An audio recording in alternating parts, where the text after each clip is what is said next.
it's Tuesday, and here we are. Gang's all here. Word. Ready to take on the day. Everybody feeling great? Everybody feeling good?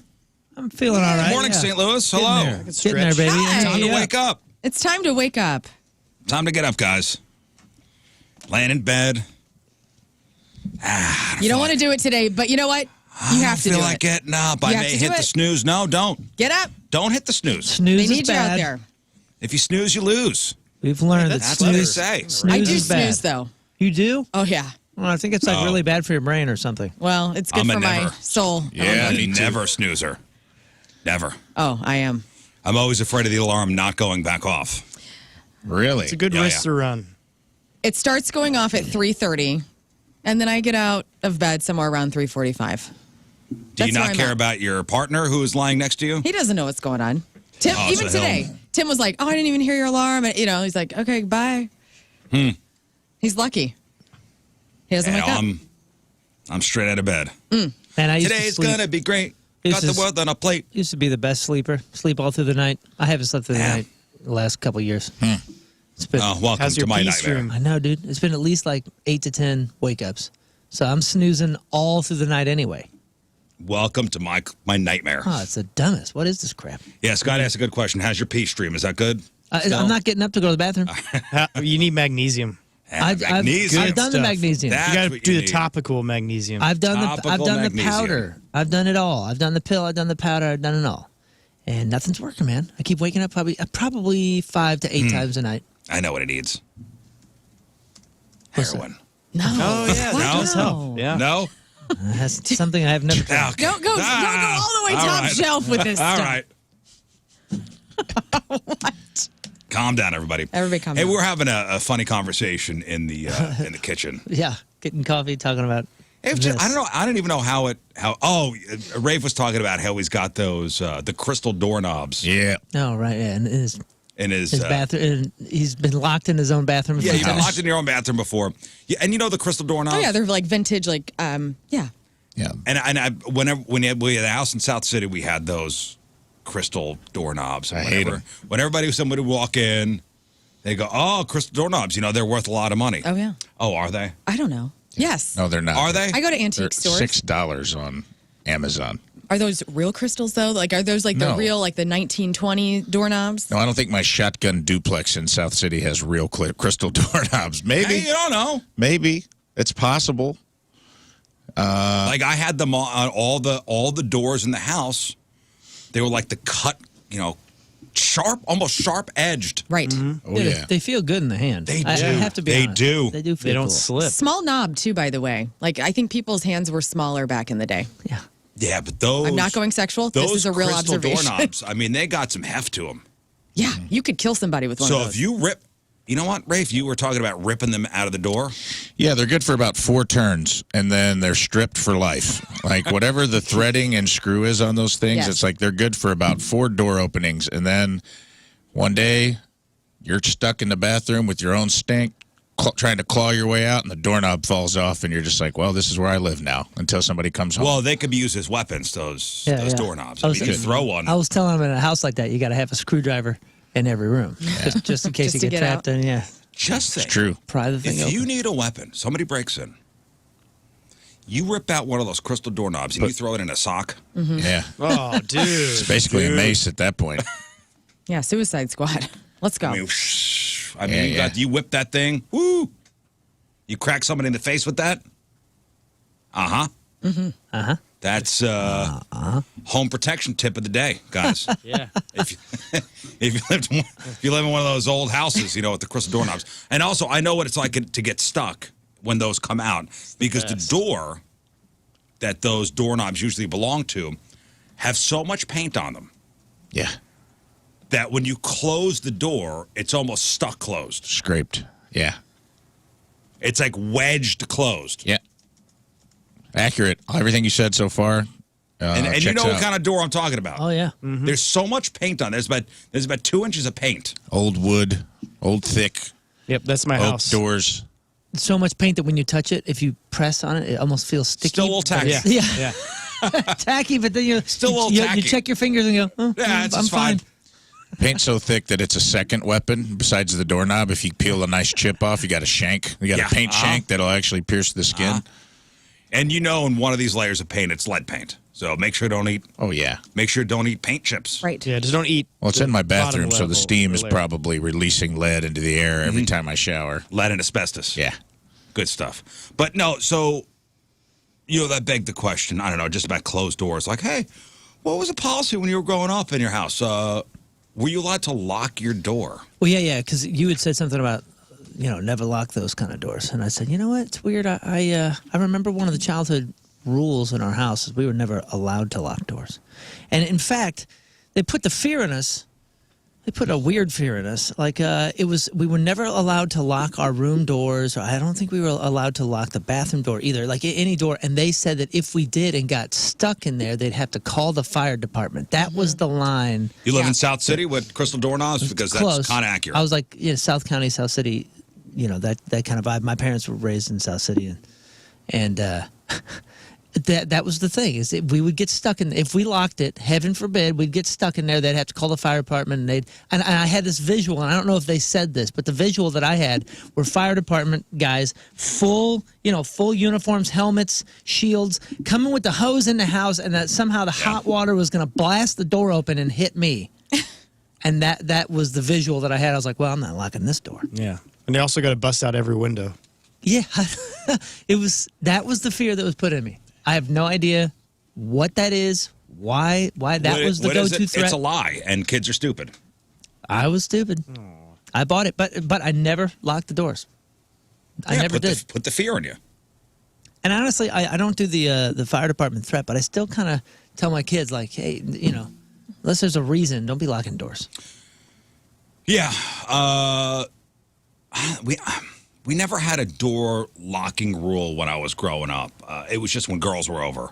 The only reason I would give it to the to the kids when they were younger, hey, there's not that many reasons to lock doors, is because a lot of times they would lock it and not shut it, and then they shut it later, and then here we are looking for that little little pin, little key, little gadget to try to open the thing because they locked all of us out of it. Which I have one above every door.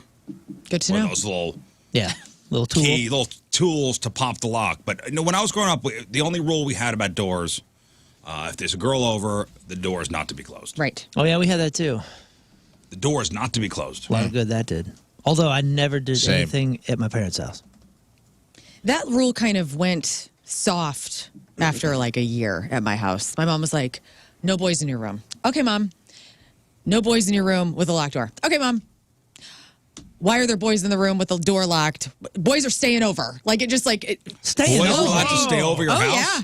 Like, holy crud. my senior year. No way. Yes, and I was allowed to stay at my boyfriend's house. That's wild. Separate bedrooms. Says the couldn't guy sleep in the same bed. that had a kid in high school. Yeah, but so boys at your house, it was allowed even in your room? Yes. Chill. That's Jill. wild. Cool She's mom. not like a regular mom. That Cool is- mom that is alert. cool. That is cool mom. Cool mom alert. Cool mom. Whoa. Whoa. Jill was like, what? I think my mom was like, whatever. I was just a troubled child. So she was like, just whatever will make her happy. As long as you're here. As long as you're at the house. My dad's house, on the other hand, was the house that I was like, breaking the screens down. Like, I knew how to get the screens down, sneak out at night. Like, that's, Dad would never have allowed like boys to come stay over or don't even hang out at Lauren's dad's house. Like, it just wouldn't happen. Listen, I know girls were not encouraged to go up to my room. Mm-hmm. And if they were, the door had to be open. So I just went to my girlfriend's house. Right. Where there were. Where cool moms had. She had cool mom and dad.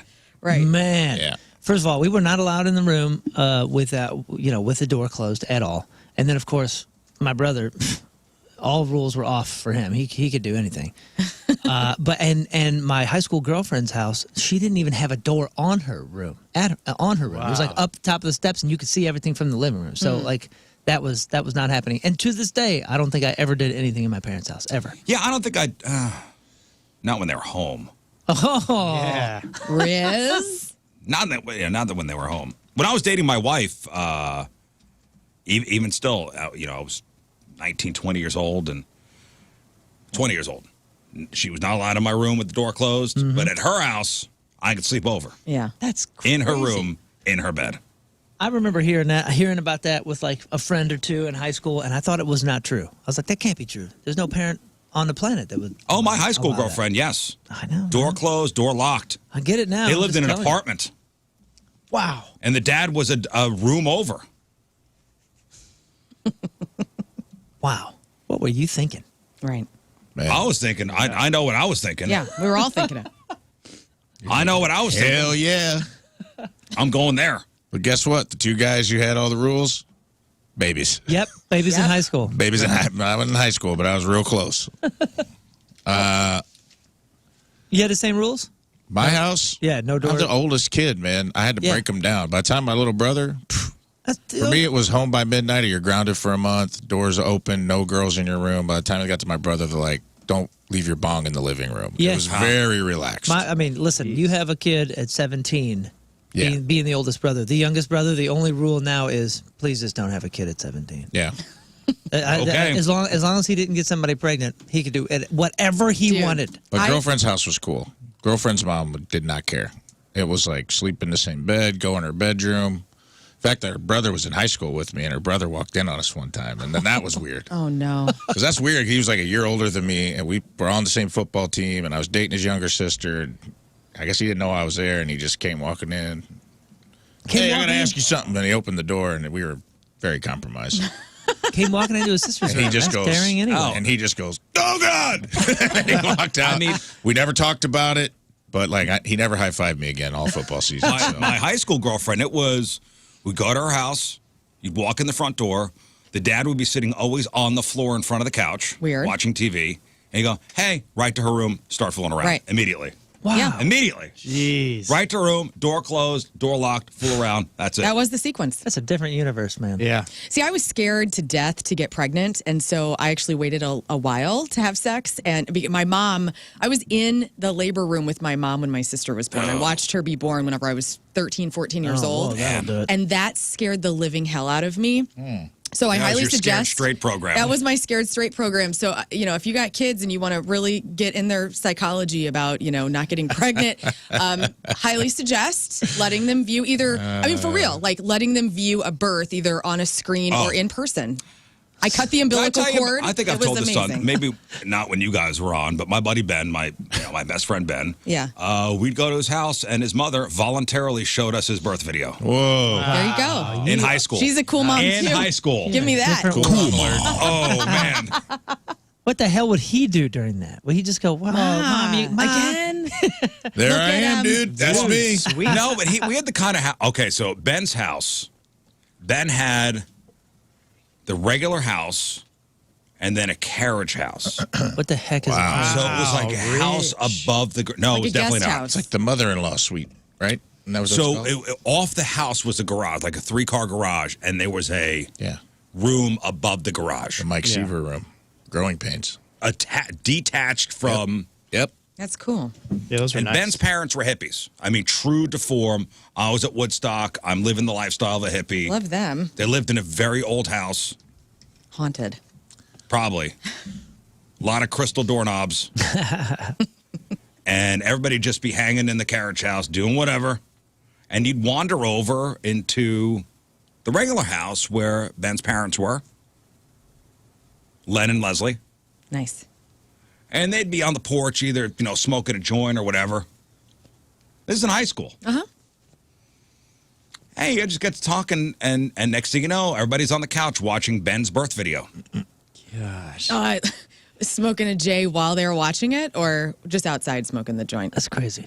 In the I don't remember if there was smoking going on in the house. Watch this butt. Watch this butt.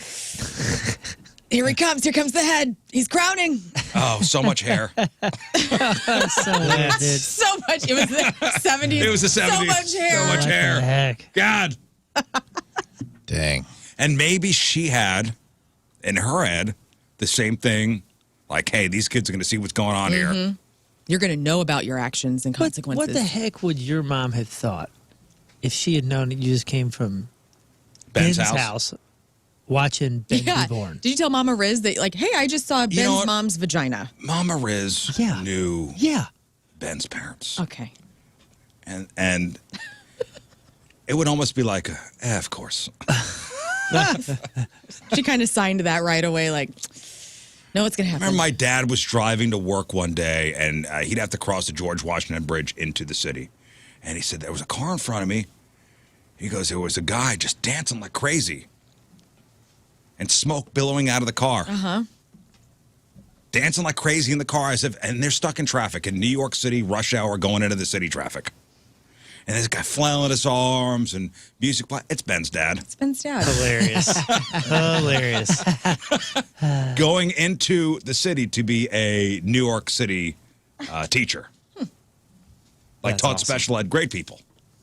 They kept alpacas at their house when they moved. Oh, that's awesome. And Yeah. they moved to some city in Connecticut that did not appreciate the alpacas in the backyard. Dude, That's alpaca weird. is triggering because my cousin used to have a ranch in Colorado, which was a cannabis growing ranch, and he had alpacas, and it was Alpaca Bowl Ranch. Back to you. Well, and the thing was that Alpaca Ben's ball mom ranch. likes Oh to my sew, gosh. so she'd use the alpaca fur Yeah. To make things. to make things. So that's very why soft. she would have the alpacas out back. Mm-hmm. But that's like having an alpaca in your neighborhood.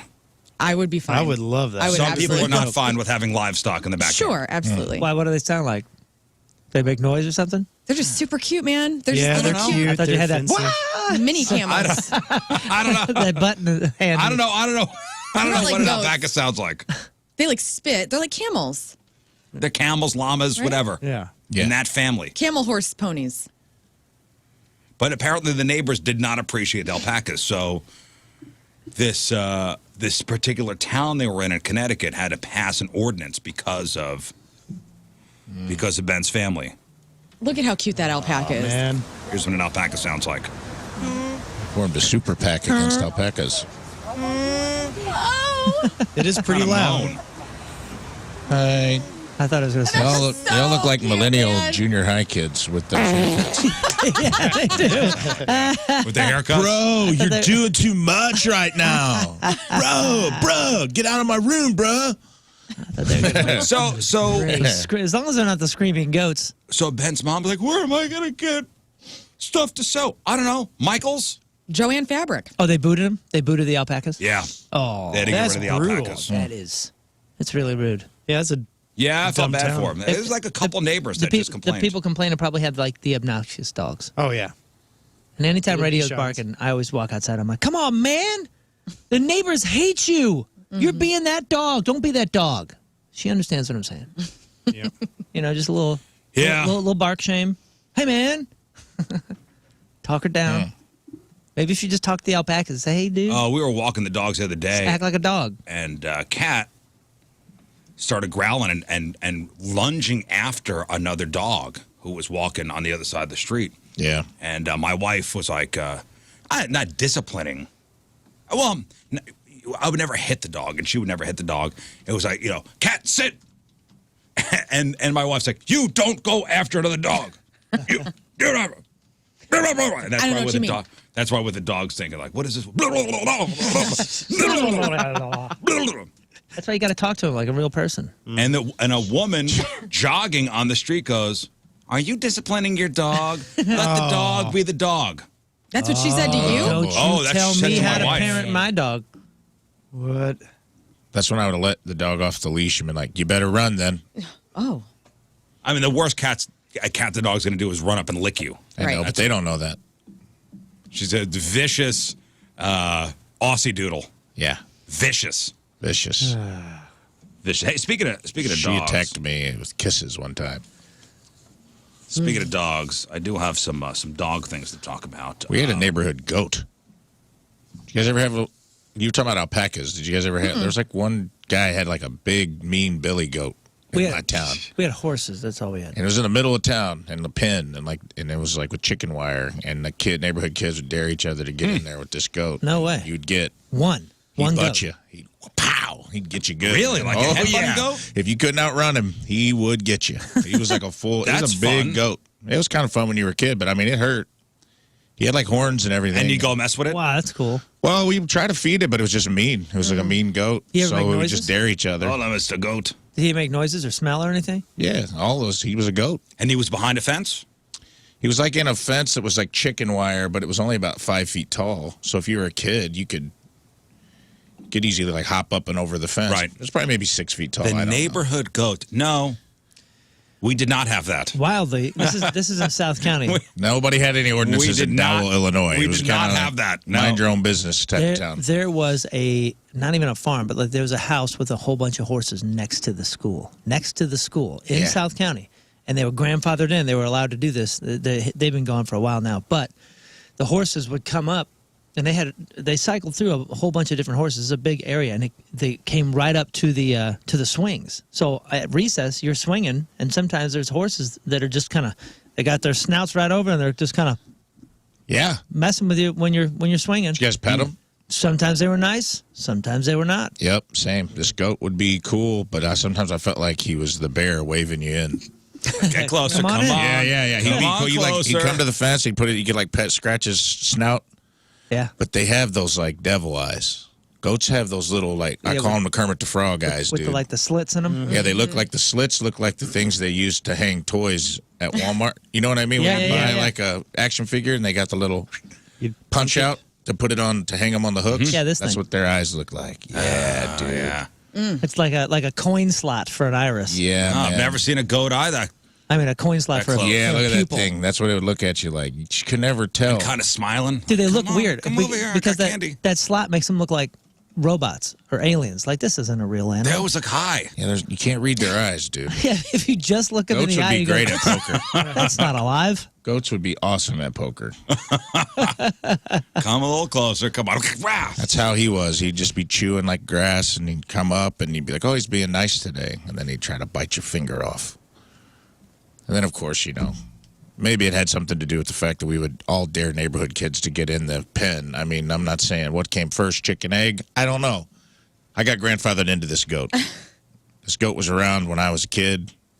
I don't know what the goat lifespan is, but I felt like he'd been there a while. He ran that neighborhood. Yeah, we got my buddy Harold to get in there one time, and he just 14 years is how long a goat can live. he was Pretty good. he was a husky guy. 14, no. He wore Rustler jeans from Walmart, which were the Husky Boy jeans, and he just didn't have the legs to outrun this Nah. goat, man. And he got the whole Goat- ass of his goat pants got him torn out. out. He got him good, dude.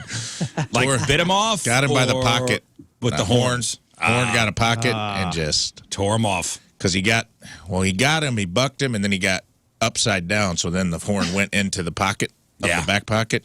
Just tore was right over. off. Obliterated those jeans, dude. All right, so let's say you got a free Friday night. Would you be more open to spending your free Friday night with somebody else or a pet? So it's basically, what do you prefer, animals or people? Well, animals over people forever. I'll tell you what the nation said. I'll tell you what America said. Depends on the person, depends on the animal. I mean, how can you Your just, animal. Your you animal. just- Your Your animal. My favorite animal. Oh, okay. Your animal. Think back to your favorite pet. I mean, we all have, like, of your lifetime, right? You have an animal that stands out that was just the best. You know, you wish they could have lived longer. Yeah. That's who you get to hang out with on a Friday night. Friday night. Well, you're being very specific. Wow. And I got to admit that my dog is Radio and that Chihuahua that I used to take on tour that I told you about. Those are the two greatest animals I've ever known. But they're both super routine animals, and Radio's in a routine where by the time the night comes and she can't see birds out there, she's ready to lay down. It's rest time. So it's not like she's packing in a ton of fun on a Friday night. Yeah, but though, does Radio come and curl up on you? Yeah, sure. And I'm also not an incredible. You guys know I'm like a pretty ridiculously shy person. So like a Friday night, I'm not going out and like woohoo party, let's have a good time. So I'm not like a partier or nothing. So you're going to say your pet. I'll probably say the pet, Pet or people? but it's not because I'm anti-people. On a Friday night? Yeah. I don't know. Childhood pet all the way. Current pets, they're fine. So people. People. Scott, people or pets? I think I'm gonna hang out with people because my dog I have right now is the greatest one I've ever had, and if she's awake, she's playing ball. So she'll keep putting her wet nose under her leg, Nah. dropping a ball every 3 seconds. But she is the best cuddler in the house. Well, listen, I can But- talk to my dogs, and they talk back. So pets, all the way. And I'm with America. America's with me. Thank you. A new poll asked people, do you prefer people or animals? And 44% animals, 41% people, and 15% said, oh, no. Yeah, they prefer animals as long as not in their neighborhood. Women were far more likely to prefer animals. Younger adults were also more likely to choose animals. In fact, the only age group that preferred people over animals were seniors, 65 and older. Oh, that's sweet. Cool. I'm in that Because they ain't age got no group. people left. They only have the animals left. Now- All the people have left them. But I think you're also kind of pressured nowadays to say the animal route instead of humans. Kind of. Well, I mean, in general, I would agree with that. I thought we were talking Friday night. I don't know, I just threw out a scenario. I love just being on the couch, snuggled with my cats, watching something stupid. It is pure bliss. Now, they also say dogs are man's best friend. But are they really woman's best friend? A new study found they're more likely to listen to and follow instructions from women. And the reason is baby talk. Oh, no. Baby talk. Researchers scanned dogs' brains while they played audio of people talking to dogs, to babies, and to other adults, and it turned out the dogs' brains lit up much more when they heard speech directed at dogs and babies, especially when a woman was talking. We are the elite. And the results showed dogs prefer baby talk and don't respond as much when you're just talking in a normal voice. What I was thinking about this yesterday because it's so pathetic, but I can't help it. I have all sorts of pet names for my cats that aren't their names. Do you guys do that as men? No? Oh, yeah. You don't say I have like random names for... Like, what are some of the names that you call your dogs? Well, one is, I guess it's part of her full name, but Monkey is one of them, and then... How do you say it to Cow her, Cow. though? I always say Cow Cow, even though it's her name's Act like Callie. I'm your dog right now. How would you talk to I'm me? like, Cow Cow, come here. Okay. Yeah, instead of Callie. Cow, I don't know come why. here. Come here. Come here. What But about then you? You don't have any, you don't call cats... My- What do no. you say? You don't say, like, sweet baby angels? No. I do. I'm like, No. who wants to go outside? Like, and prepare for hashtag cringe. But I'm like, oh, my sweet baby angels. Oh, sweet babies. It's, Come on, it's radio or raid? Yeah. The other day, my youngest dog was still out in the yard, wouldn't listen to my wife for anything.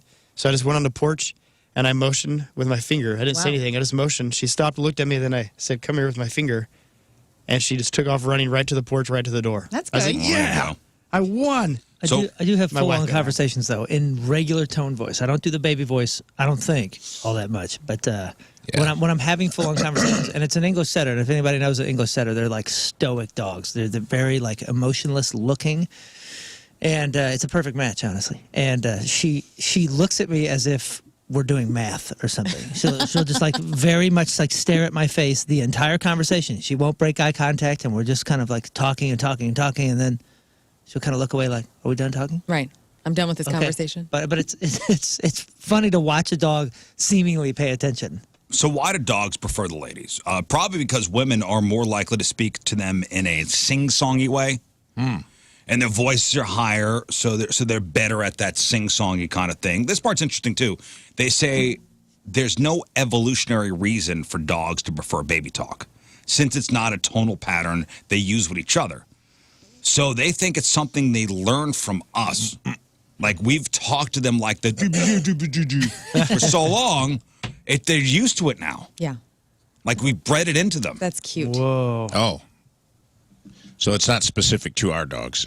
It's Evolution. evolutionary. But what about work dogs? It's not evolutionary from way back when, dogs were running wild. Like, it's more domestic. You're Like, talking about we've been talking to them that way for That's so what I long. mean. Like, we have ingrained it in generations of dogs. Yeah. That's it. Because, like, the shepherd, they'll do anything you say in any voice. well, those are task animals. Yeah. Like So I guess it's a little different. I bet you it's a really different between like the task breeds and the casual breeds. I can only speak to my own home, and the dogs listen to me, and they do not listen to her. Well, maybe Poor you're, I Tina. don't baby talk them. Maybe But you're the remember- one baby talking in secret. I don't. but remember they're pack animals too. I speak sternly when I want them to do something. See, I speak like a wrestler at home. But not when you're sitting opposite of with baby them on the talk. couch and you're snuggling with them. What do you sound like with them? Because I'm always like, oh, sweet girl. Like, when they're on your lap and they're just loving on you, you're speaking sternly to them. I guess not, because No. I Not go, No, I'm not sternly, but I'm not saying- I don't I'm baby just- talk them. are you a baby? My blood pressure goes down. Because new dog will put her head on my lap and just cat off on her own. Always. Yeah, you're sweet talking, but you're not like baby. I feel my blood pressure go down. Yeah. We're just chilling, just petting, chilling.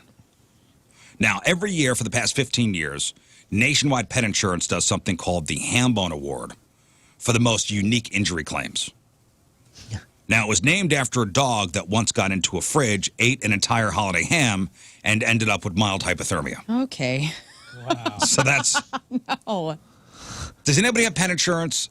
Thought about it. Oh, man, it's something probably we should have gotten. Can we still do it? I'm sure you I'm can, sure we can but a still higher do it. premium. Nah, You have to get it when they're baby animals. I don't know. You got a It's middle-aged something I dog with gotta- issues, it's going to be I mean, a higher we premium. Do you gotta- get life insurance on it? We got a 5, cat's 5, and the other dogs 2. Mm-hmm. So they're not old. Yeah, Radio turns 6, I think. 6 on Halloween. So Nationwide Pet Insurance insures over 1 million pets, and they hear a lot of insane stories. And they just named their finalists for 2023. So here are the highlights. These are the most unusual pet insurance claims of 2023. Giles, a cat from New York City, got smooshed in a sofa when out-of-town visitors inadvertently closed the folding couch with Giles underneath. Oh, Giles. Giles is okay, did Okay. not suffer any lasting effects. Man, you know what that reminds me of? Hello. You know this story. The woman who got folded up in the couch? No, the cat my dad killed on accident. Oh, with the recliner? Mm-hmm. Shotgun. Yep. Oh, no. We had this lovely cat. Kind of a weirdo, but like beautiful, beautiful cat. R.I.P. Samantha. And she was under the recliner. My dad sat down and leaned back, and that was it for old Samantha. Poor Well, kitty. that wasn't it, but Goodbye, Samantha. that You didn't know was- that Samantha it. was crushed under there? Yeah, he knew I bet something he happened. heard. He knew something happened, and then he had to help her Yeah.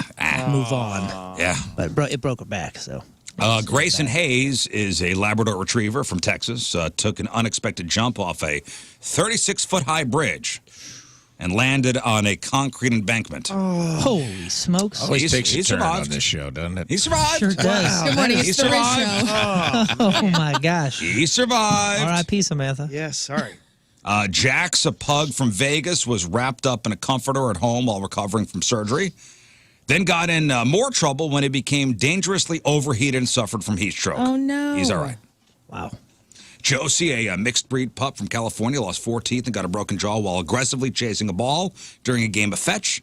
Josie collided with a pair of cast iron stadium seats, which were taken from historic Candlestick Park. Miko, a cat from New Orleans, got bitten near the eye during a fight with some doves. Miko, not seriously hurt. And all week you could vote on which pet should be given the Hambone Award at petinsurance.com. They got photos of all the nominees along with the full story of what happened to each. Last year's winner was Rafa, a cat from Seattle, who was rescued after falling 45 feet down a storm drain in the ICU for 4 days. Now he's back to normal. Everything's all good. No doom, no gloom. Yeah, if you survive those height, like that dog that fell 36 feet. you win. Those are the winners. Here's your ham bone. Good poor guy, man. That took a minute to get him back to normal. I bet. 36 feet. You guys want some local St. Louis stories? Of If course. they're Yes. that happy, yeah. Can we? I told my kids about the Starbucks thing because that was our Starbucks. You know, Oh, yeah, the Starbucks they in were Baldwin. really bummed. With the barista Really bummed. putting whipped cream down the front and the back of their diaper. My son could And not that react. video went viral over the weekend. I was cracking up at his face because he couldn't physically get words out. He was just so. He was like, I saw him. I saw him reviewing the last 4 years of Frappuccinos from that location. Well, so it was the Starbucks in Baldwin on Manchester, and the video was apparently 3 years old.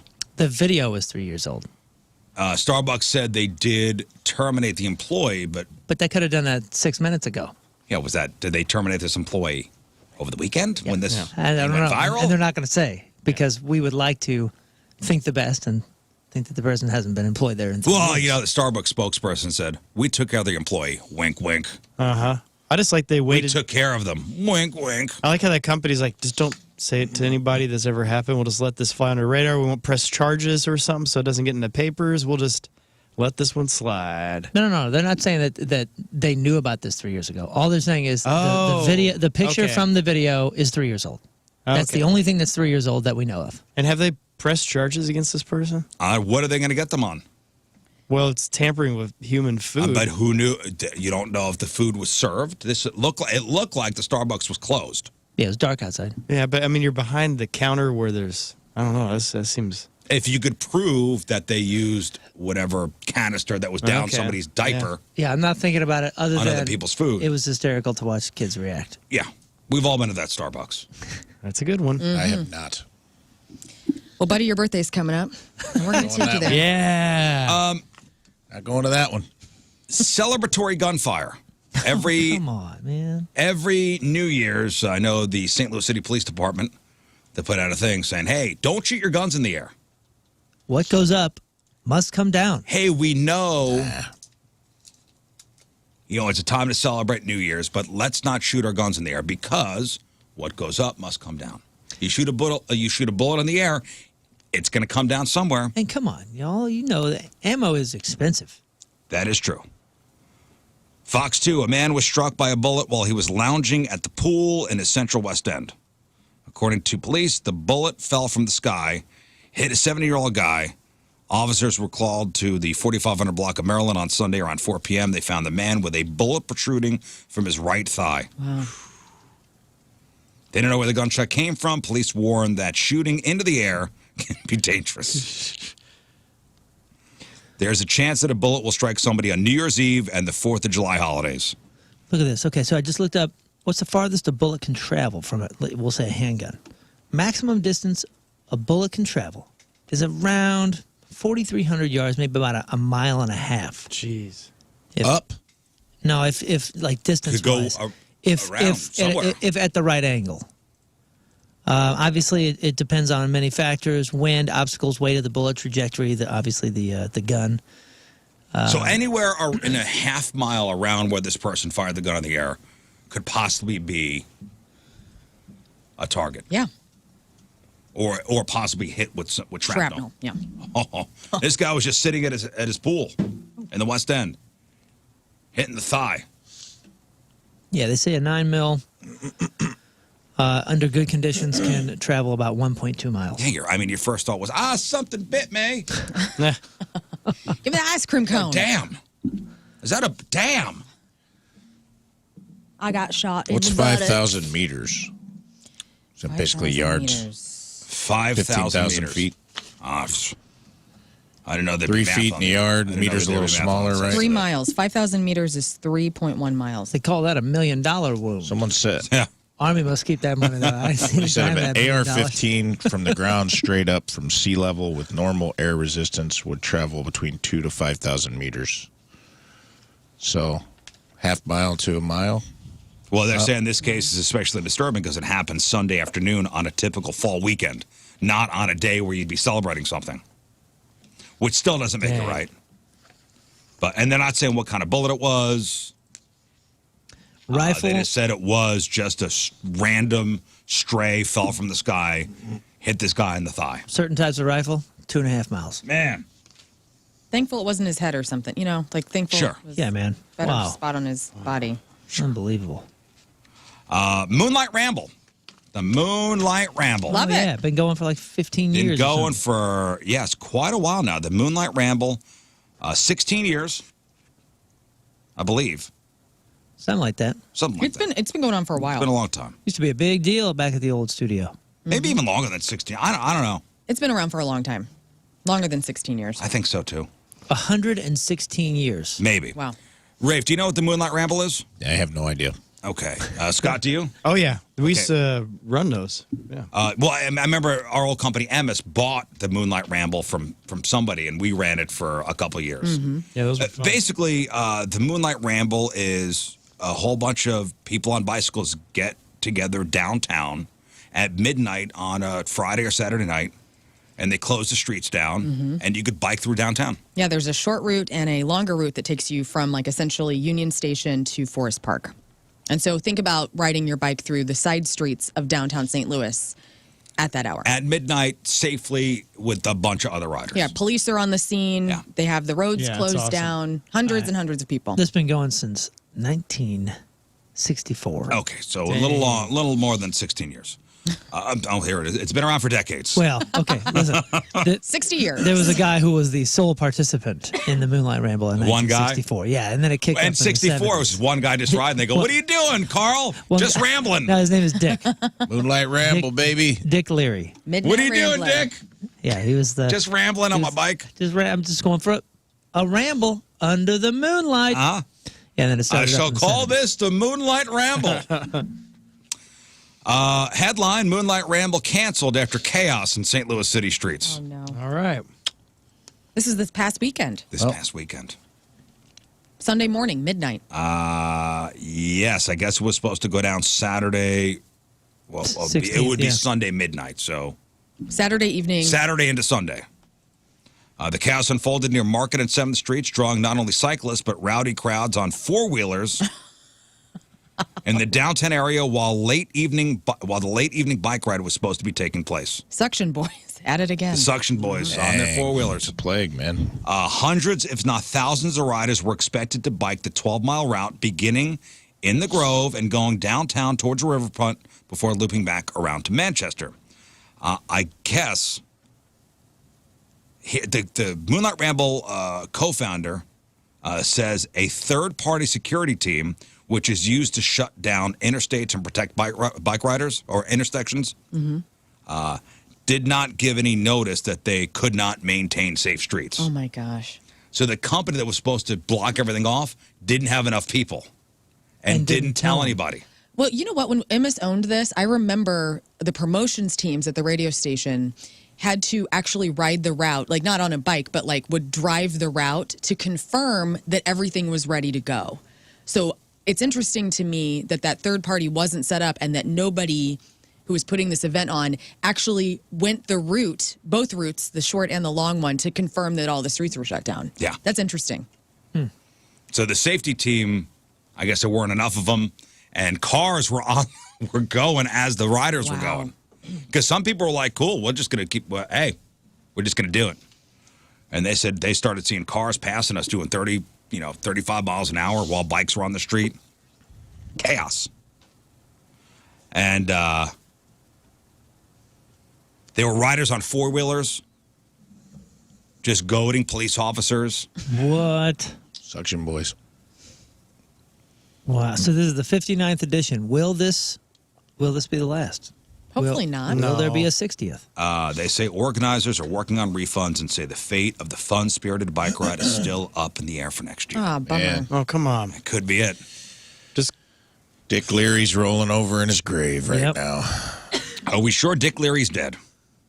ooh. Let's see. He was Don't know. riding a bike Look and him up. Why are you 64. assuming he's a bike rider, healthy? 59th year is what I was basing it on. Yeah. I mean, he could have started this when he was 20. Could have when he was 5. Little Dick Leary on his training wheel bike. I didn't Little look Dick it up. Leary. I didn't do the research, and I apologize to our listeners. I don't know what Dick Leary's doing now. If he's still with us, if he's still rambling under the moonlight, I don't know. Or he's with us in spirit. But Dick Leary would not be happy No. with what transpired. Little Dick on Leary Saturday downtown is in going to St. be real Louis. devastated to hear about this. Yeah, like this year's Moonlight Ramble looked a lot different. A rider on a four-wheeler circled a St. Louis City police SUV, clearly baiting the officer to chase him. Yeah, it was chaos. Yeah, I remember when Emmis owned it, they tried to get all the air personalities to go down and either, start the ramble or, be a part of it somehow. And Lern, a good employee that she is, I would do it would do it. because other people wouldn't. Dick Leary, founder of the Moonlight Ramble bicycle ride, died Monday, April 29th, 1996 at Barnes Jewish Hospital. Oh, man. R.I.P. Complications from diabetes. Oh, diabetes took him, huh? Dang. Eureka resident. Oh, Eureka's own? My Eureka's His Oh, own my God. Mr. Leary. Taught English at junior high, senior high schools in the Jennings School District for 28 years. Look at What a guy. that. Very cool. What a guy. Well, we got to do it up for the 60th for him. R.I.P. Dick Leary. Yeah. And you gotta have at least one more. Do it for Yeah. Dick. Do it for Dick. Do it for Dick. Hashtag do it for Dick, everybody. Oh, man, check it out. He was the ride leader for the Ozark Area Council and American Youth Hostels. He organized the urban nighttime bicycle ride starting at midnight St. Louis Union Station. Unfortunately, no one else showed up. So Dick was the sole participant in the first Moonlight Ramble. So he did try, like... He still went. Yeah, he still did tried it. to do this thing, and then he tried again. Forrest Gump this thing, dude. Yeah. Tried again the next year, a few more people. I like riding. Yeah. He just Forrest Gumped it. Good for him. And next Eventually- thing you know, people started following. Within a few years, he had grown it to drawing thousands of participants and officially starting it in the 70s. CCR is playing in the background as he's just got a beard now and riding through the city. Oh, Yeah. gorgeous. Against the wind. Dick's just riding Oh, against yeah, the it was wind. Jackson Brown. Yeah. Jackson Brown. Another local story here. Headline RFT. Mark Maron visits St. Louis and falls in love with us, basically. You're welcome. I am just beside myself. This is awesome. Well, our friend Julie Lally sent us the article from the RFT. Like, oh, they wrote about you guys. Yeah. Guys, I laid in a bath, not to be gross. I was in a bath, bubble bath, turned on Mark Maron's podcast. And heard And your just name. listened to it. And heard your name. I did. Stayed in the bath a little Had a little glass of wine, thought to extra myself, long, I would imagine. this is awesome. I am So- living. Here's what the RFT says, and I'll play a little snippet of what Mark Maron said on his podcast yesterday, which was released. Mark Maron has a long history with St. Louis, and this is from Jamie Lees from the RFT. Mark Maron has a long history with St. Louis. The Los Angeles-based comedian has been touring comedy clubs for years, and he always makes time to stop in St. Louis and enjoy all that we have to offer. He has a special relationship with our town because he's had a long-time obsession with ice cream from Clementine's Creamery. Clementine's used to send pints to Maron until he called it off out of fear of gaining weight. So he was in town over the weekend again to do some comedy shows at Helium and Richmond Heights. And while he was here, he dropped in on some of his favorite spots and experienced some new places as well. Maron says, quote, I just got back from St. Louis and I had a great time in St. Louis. Had a great time. I was in St. Louis. I did some morning radio. It was the Rizzuto Show. Yes, 105.7 The Point with Rizz, Moon Valjean, King Scott, Rafe Williams, and Lern. Quite a crew. Walked in there. It was on fire right away. Great morning crew. Had a great time. How about that? Very cool. How about Hope it that? comes back. I will tell you my fear was him being here, not having a great time, and then going onto the podcast and saying he did not have a great time. Yes. That was God's honest truth, a genuine fear of mine. Because I listen to the podcast, and I would be devastated. Yeah. Devastated to hear him say he didn't have a great time here. And he didn't need to do this. Like, he didn't need to do a shout out or anything. And Right. the fact that he did is just No, so cool. here's Mark Maron from yesterday's podcast. I did some morning radio. It was the Rizzuto Show. That wasn't written Yes. in front of him. What was it? Oh, the Rizzuto Show. I did some morning radio. It was the Rizzuto Show. Yes, 105.7 The Point with Rizz, Moon Valjean, Close enough. King Scott, It's whatever. Rafe Williams, and Lern. Quite a crew. Did you get a lady boner when he said your name? I had a total reason lady boner when he said learn. And I have it now. I'm so excited. Well, when he was in here, you had googly eyes anyway. I did. I was so smitten. You and Donnie. Donnie Fandango and I were both so in love with Mark Maron. Yep. I was in the middle of a love triangle. Yeah. Here's more. Walked in there, it was on fire right away. Great morning crew. Had a great time. That's very nice of him. It was fun, because they give you this option. A lot of these places, they were like, you want to do a phoner? I'm like, what am I doing in St. Louis in the morning? I'm not a child. I'm not a drunk. I can wake up and go to the place. Phoners are useless. You got to get into the same airness for the real exchange. And listen, I've been saying that for a long time. We don't do many phoners on the show for that reason. Yeah. I agree. And the fact that he's like, no, I'll just come in blew me away. Yes. Blew me away. That's what we've got to get back to same airness. All these Zoom conversations, all these text conversations, it's not good. You may think you're talking, but you're not. You're not feeling the vibrations in the room. You're not breathing the same air. People, commune. Listen, we were vibrating all together Oh, yes. that day. All of us vibrating in sync Yeah. as one, all together, vibrating. Get back to same airness as often as you can. All right? All right. So I went into Rizzuto Show, talked to the guys and the gal. It's you. Some people misunderstand. I like morning radio. Yeah, I did a joke about morning radio, but a good crew in the morning, you walk in, all they're wanting you to do is like kind of get in there. And God knows I know how to do that.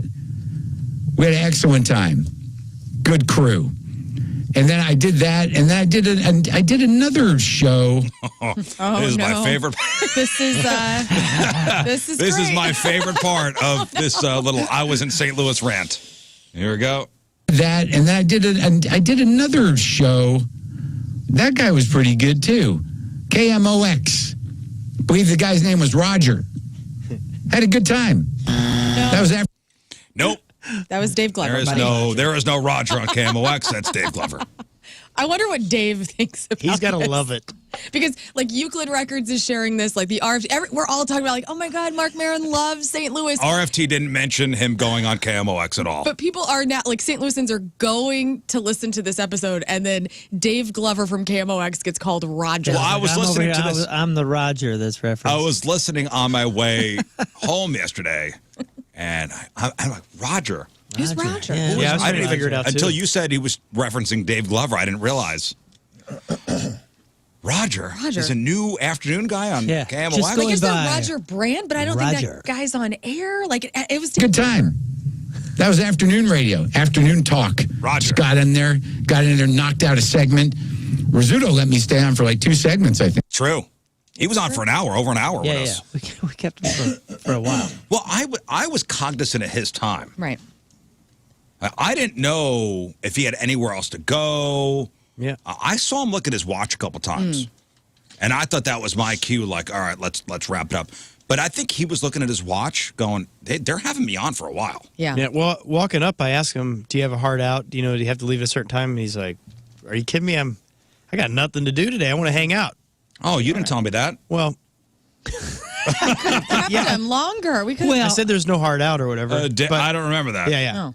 All right. Well, no you know what? hard out. Yeah, He he's sounded good at like that. we pushed him out, though. Like, if you keep listening to the podcast, he goes into kind of, we got rid of him. Like, we kind of pushed him That's out. not true. Well, and that's Well, I know fine. it's not. I think it makes a good. I think it makes pretty a good fun. story. I think It's it makes good. it good for him. And honestly, like I remember when we were like, hey, see him at Helium, he was kind of like, oh, I guess guess we're Right. done. I was so backed up with commercials. But what nobody knows is the show was over. Like, show was we over. had to get out of here. Like the show was over. Donnie has Yeah. the show. But I'm sure if I would have said to Donnie, "Hey, we're going to go another half hour, Oh, Mark Maron," he would have been fine. Donnie that's the only time Yeah. Donnie would be like, let's be late. Donnie would have liked it's Right. showtime. Let's. I did lean over and say, "Hey, Air America, you're kind of wearing out your welcome." But I know. That was nice. I thought you guys wanted me to. I didn't know. But there comes that moment where they're sort of like, hey, we were talking about something before you got here. We'd like to get back to that. They don't say it like that, but I could tell they're sort of like, all right, so that Mark Maron's at Helium and he's leaving. Yes, I did say that, Yeah. but I didn't say he's leaving. Doesn't he specify exactly what we were talking about? Because Yes. I think he actually is right about what we were talking about. Yes, he's 100% right. We were talking about aliens, and then he came in and did his thing, but let's get back to that. Well, and then we got him involved in that. Right. I said we were talking about aliens. You want to jump in? Yeah. Oh, God, dude. I get it. I did morning radio. I get it. Oh, Tamara, I believe that's how you pronounce her name, the owner and proprietor of the chain of Clementine's Creamery, the ice cream, What great- artisanal ice cream. And this is not a paid plug. It's probably the best ice cream in the country, at least. What a fantastic plug for Clementine's. Yeah, it's pretty amazing. Well Man. deserved, too. Yeah. Yeah. So creamy, so good. But I can't eat the dairy, right? Because I'm doing the vegan thing. But she got in touch with me. She said, "Do you want to see the new plant where we're making the ice cream?" I'm like, Fuck yes. Oh. And then comes the benefit. We missed one, Scott. Missed one, Scott. I got them all. Nope. Well, The big one. Missed the big one. Missed the big F, Scott. that seems like one that should have been one that got. slipped. Anyway. Yeah, it gets more dangerous. I'm not gonna play that anymore. I thought I Great got endorsement everything. for Clementine. Ice cream brings out the vulgarity, yes. Sorry about that, St. Louis. Yep. The good thing is said it the F happened word. right at the stroke of 7, and I think it's okay if it happens right on the top of the hour. No. And I got to read these rules. Anyway, he talks about going to Clementine's, and I guess they're doing like a vegan ice cream for him. He went to a couple restaurants. He said the highlight of his trip was going to Euclid Records, which I've never been to Euclid Records. Yeah, he was talking it's good, about man. it. He said he spent 2 days in there. Yeah, on the way up here, he's like, "Yeah, later today, I'm going to go to." He's like, "I'll hang out at Euclid Records for a while." He was really excited about it. He's been here like every time he comes to St. Louis. Sounds like he goes Yep. to Euclid.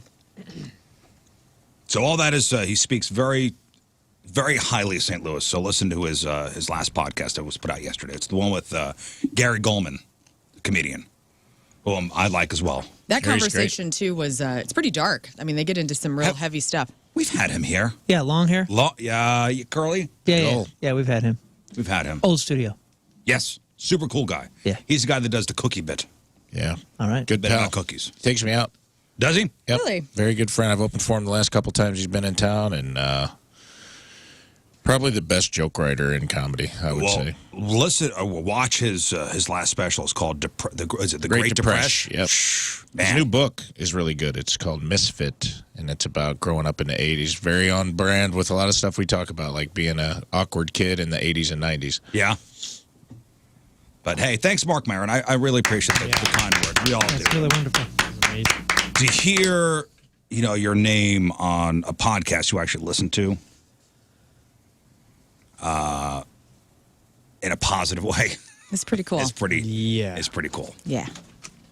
Lern happened to be in the bath. Yeah. Listen to it in the bath with the white wine. That's what I'm gonna do. Lady in Red. Yes, Why do you have Lady in Red playing so loud? Huh? know. Don't worry about it, Tim. Get out of Get here. out of here, Tim.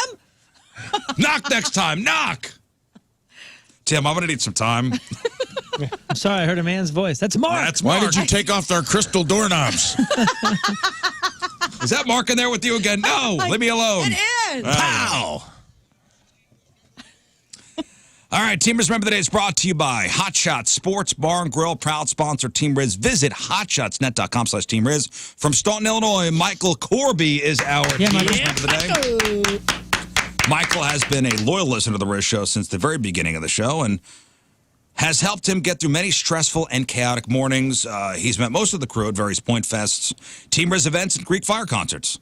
Loves Friday Fails, match up with Moon, and whenever Rizz gets super passionate about a topic and starts yelling about it, which never happens.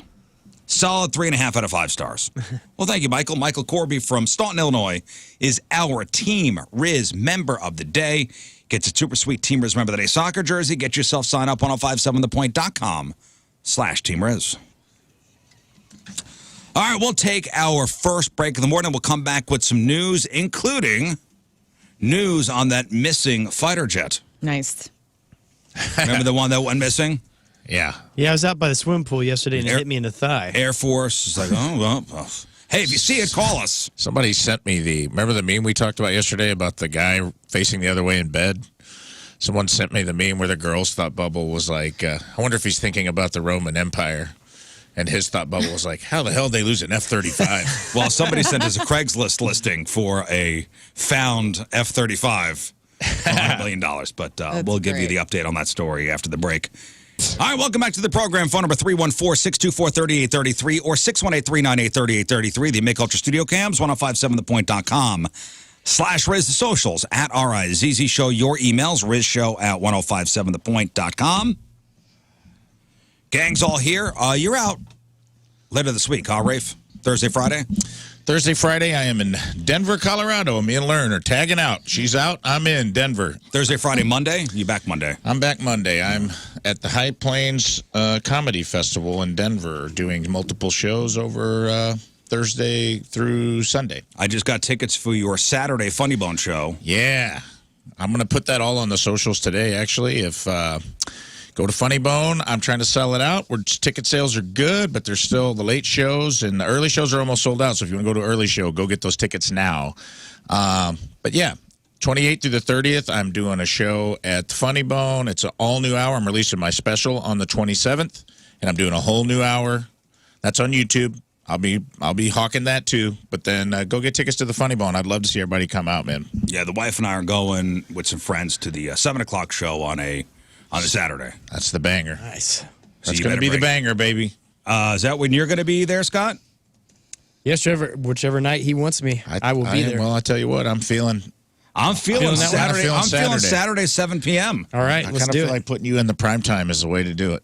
Woo! King Scott doing my a armpits tight to 5. work. You going to do a tight 5?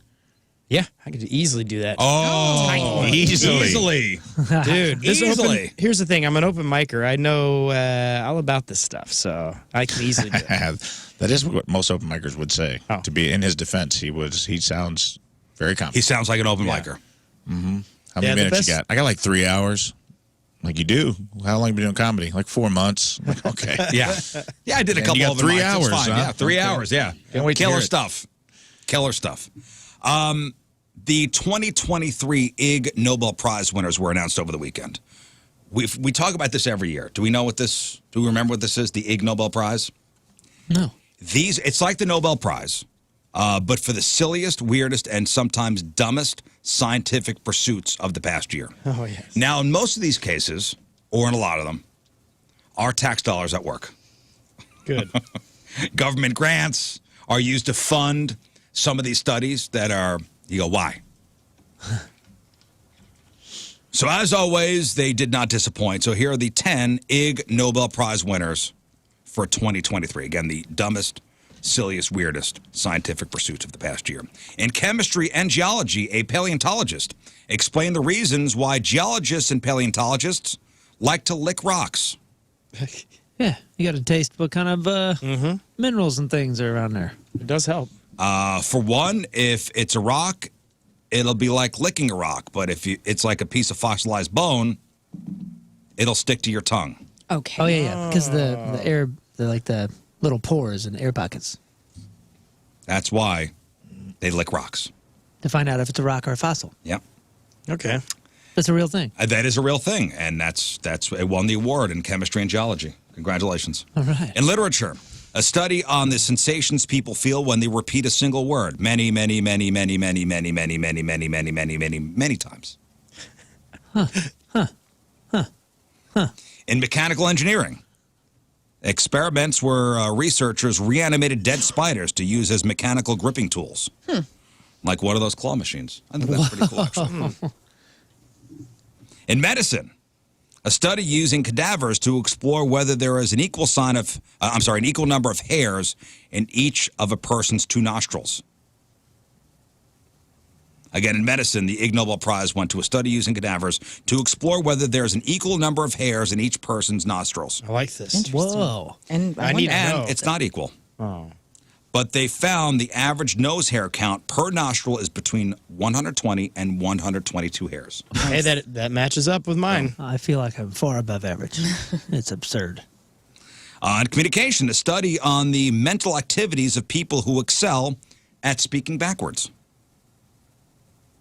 In public health, the invention of a smart toilet that uses a variety of technologies to monitor and quickly analyze our waste. I think that's a good one, and I'm going to applaud that one. Adding that one, okay. Yeah, the idea has been around for a while, but the development was slowed due to privacy concerns of recording instruments in the bathroom. Like, do you want cameras and stuff where you make a toilet? Well, it would be nice if they tracked No, that please. for us, too. I hate when you say make toilet. Me It too. sounds so very I love it. caveman. It's very nice. In nutrition, Me, experiments to make determine how electrified chopsticks and drinking straws could change the taste of food. In education, a methodical study on the boredom of students and teachers. Hey, wait. Go back to the changing. I mean, I think that is a noble pursuit. Think about any sort of Okay, so let's say we go into some crazy famine and like some sort of food shortage, and we have people like Rizz who's like, I'm not gonna try that because it's That's fake what I meat," sound like. or whatever. exactly- That's exactly how I sound. Or There's whatever it two is. Rizzes. Crazy. Or let's say we hate, like, what food do you absolutely hate? Mushrooms. Let's say all you can eat now, the only thing on the planet that's edible is mushrooms. But with these chopsticks, these electrified chopsticks, or whatever the heck it is, we'll make it taste like whatever your favorite food is, French fries. Wouldn't that be awesome? I think And this is a using my noble pursuit. electrified chopsticks. Willy Wonka needs Yeah. to be Could involved change- with If this. I can get like broccoli to taste like a Pizza. prime rib or something, I'll get skinny quick. That's what I'm saying. These Yeah. people could be the richest people in Hey, 20 won the years. award. Won the Just push a award. little button. In psychology, experiments on a city street to see how many passerbys stop to look upward when they see strangers looking upward. That's a great test. It's one of the funniest ones on the planet. I mean, who wants to miss out on whatever the hell it is? Like, what are they looking Caught at? your attention. Was that? So did I you guess guys do I that bet too? that number was high. It has to be because you do that whenever we were in middle school. You'd be at the mall and you start pointing up, and before too long, everyone else would start looking up and wondering what the heck's going on, and you get a crowd staring at the ceiling. Well, that was the It's the experiment. best. That was the It's the experiment. best. And in physics, a study measuring the extent to which ocean water mixing is affected by the sexual activity of anchovies.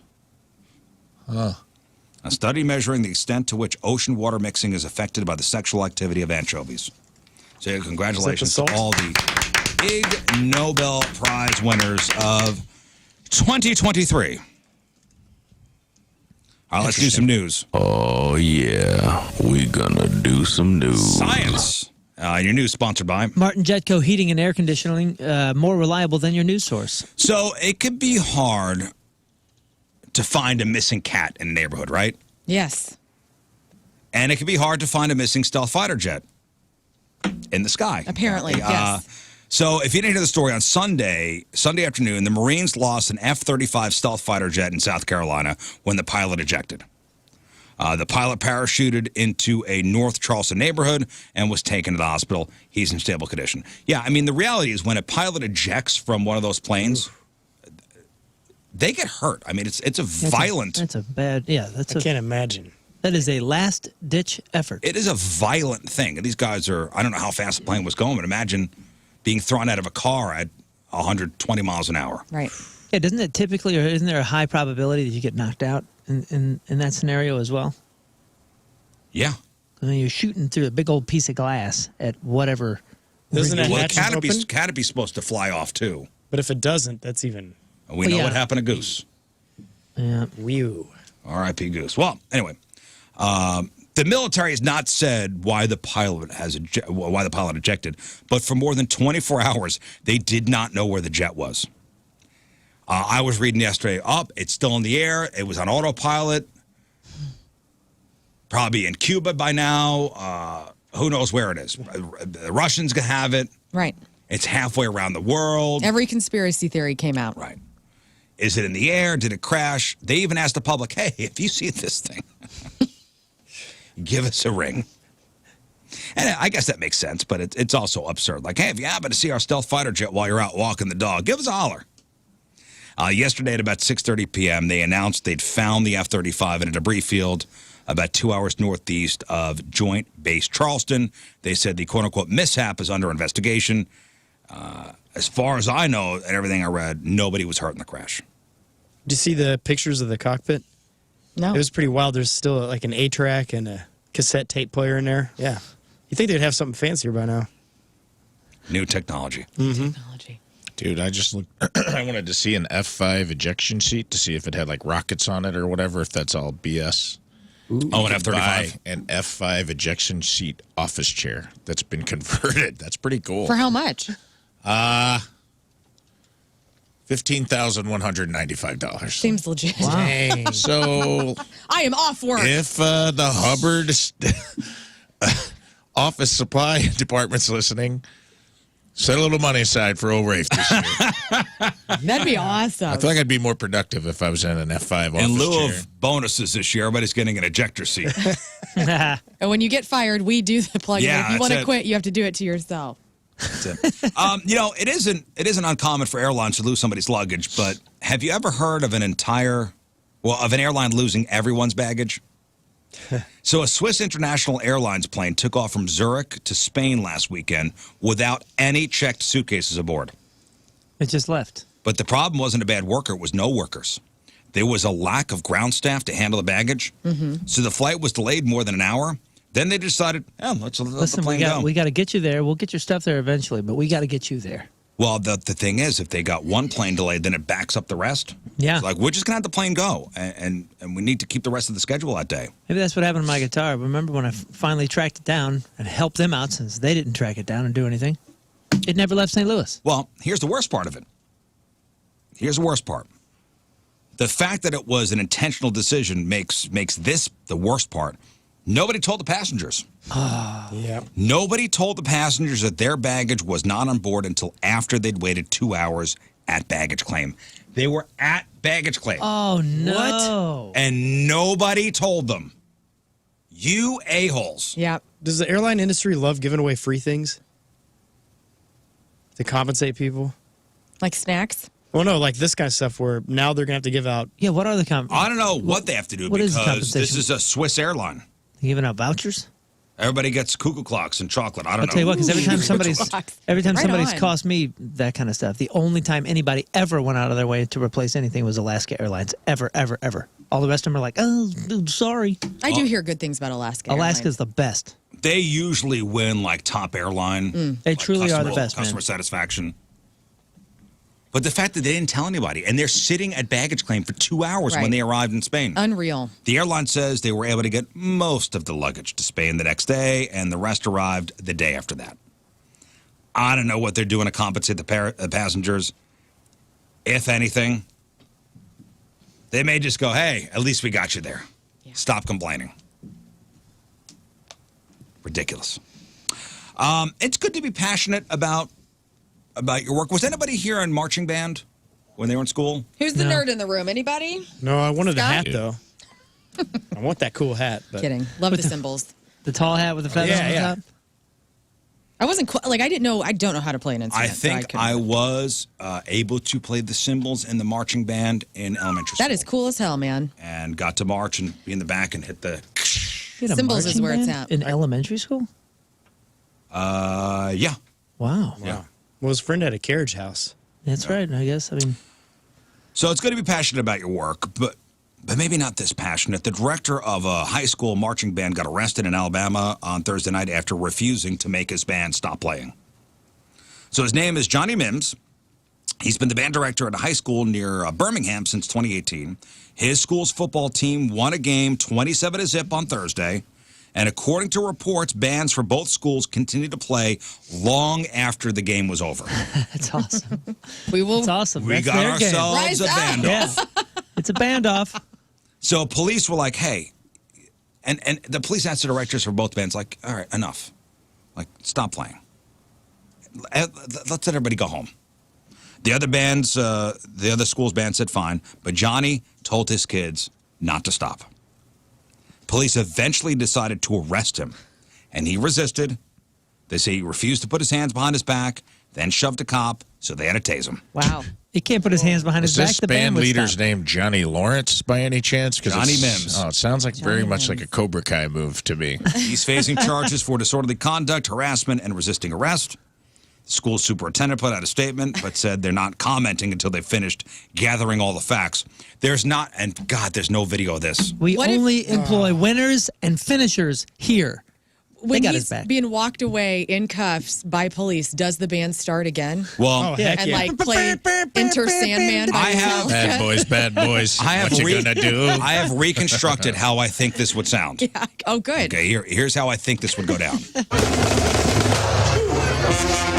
Stop all that racket now. I order you to stop the band. Okay, now quit playing. That's enough of that now. Okay, away you go. Yeah.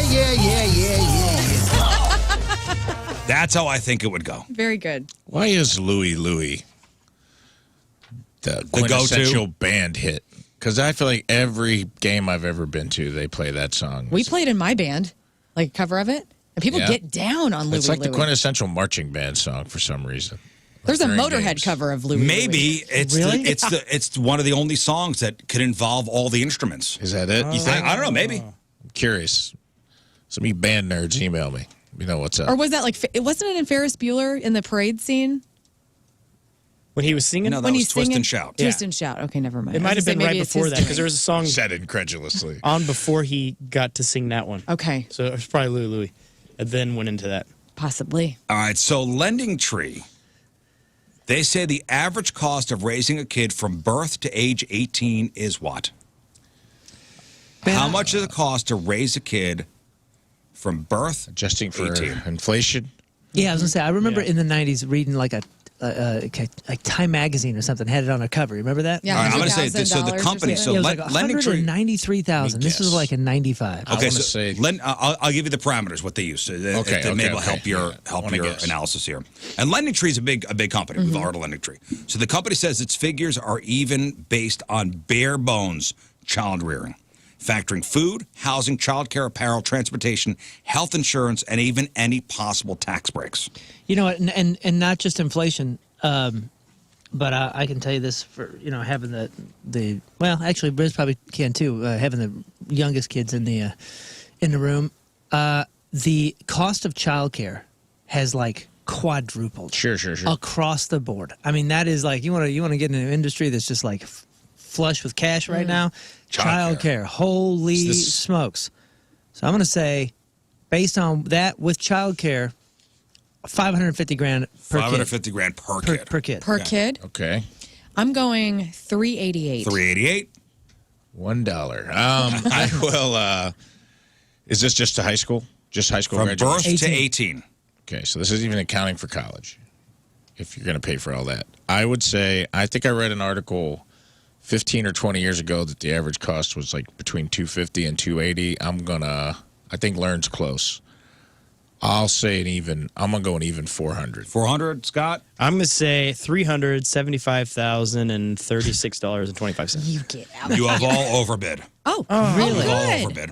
Great. It's $240,000. And that's before parents try to send them off to college. That's good news. then. $240,000. Is You're that thinking the I worst. call BS. Well, I mean, think I don't that know. depends on, think of all the, are they, I don't know how that could The work. company said its figures are based on bare bones, child rearing, food, housing, healthcare, apparel, transportation, health insurance, and throw tax breaks in there. The kid is sitting on a concrete floor, eating 2 meals a day. In a tiny little town that's been dried up for 50 years and Yeah. there's no income. I'm just In a saying. bacteria-free environment. With zero toys, zero anything to do. You've never seen a movie. You've never been to a theater. I'm just You've never been to City reporting Museum. on what they said. They said bare minimum. Yeah, Bare bones. You're right. Bare bones. That's bare bones. Bare So, bones. That's a lot of money. That's a lot of money. Yeah. That's $250,000,000 a kid, dude. Let's just round I up. got 2 kids. To just keep them alive. That's just $250,000 a kid to keep them alive and public school educated, only through high school.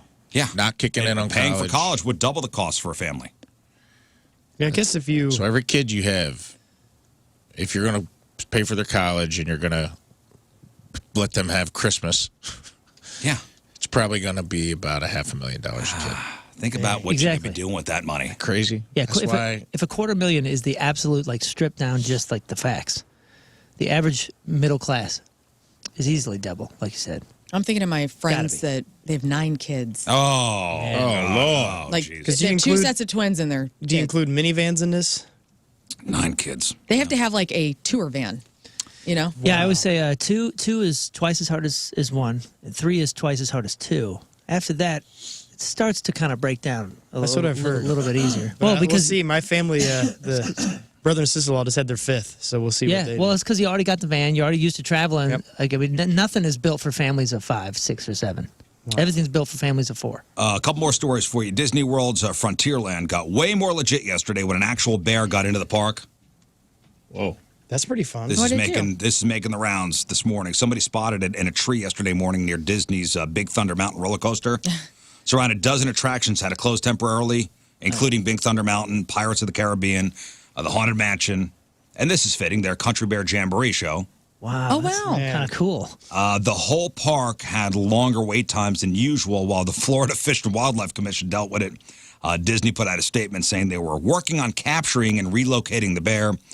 A bunch of attractions reopened around 1 p.m. and officials were seen carrying the bear out in a tarp Wow. around Dude, 1:15. that is so cool unless you were there and didn't get to see it. Sure. Well, and then are you thinking, is this part of the attraction? Is that is that a robot bear? Whoa. That is How do you so know it's real. a bear? You got to They ask. brought in a nice bear. Now, for the Florida bear only has attraction. black bears, so that's what it was. They say it was probably moving through the area looking for food to pack on weight for winter. Thankfully, nobody got hurt. All good. Yeah. Just a little excitement at Disney World. And finally, did you hear this big thing about the number one decongestant in America doesn't work? I did. Yeah. So does that mean that us taking it has had a placebo effect? Because I will say, like, I've taken Mucinex and I go, oh, I feel better. Like, so are we just talking ourselves? First off, That's it's nice. the one? It's nice to know we've collectively wasted billions on this stuff. An advisory panel for the FDA announced last week that the most popular decongestant in America doesn't actually work. So it's called phenylephrine. Okay, it's in a ton of cold medicines. Phenylephrine sounds like a lady born Phenylephrine. in 1912. Phenylephrine? Is that how you This say is it? my grandma Phenylephrine? Yeah, this is phenylephrine, phenylephrine, you're right, and you're right, Imogene. Scott, They're sorry. best, Nelly. best Damn it, buddies. I tried to write it out phonetically. That's all right. Phenylephrine. Phenylephrine. Oh, that's not a grandma name. No. No. So it's in a ton of cold medicines, including Dayquil, Mucinex, Vicks Sinex nasal spray, Tylenol cold and flu, Benadryl Allergy Plus, So certain what- types of Robitussin, Sudafed P. A lot of those do have other ingredients that help with symptoms. So what does it do? So all 16 committee members agreed it's not dangerous, but there's no real proof it helps when you're stuffed up. So they think it should be pulled from shelves. Quote, we should not have products on the market that are not effective. The FDA says they'll take it into consideration. If they agree, drug companies would have to remove it from decongestants, reformulate their products. Now, here's the deal. This stuff first got approved in the 1970s, but drug companies were not using it until 2005. Remember back in 2005 when you went to go get Sudafed? Yeah, and you had to show You had to show your ID? Mm-hmm. What was the active ingredient they were using to make meth? Acetaminophen?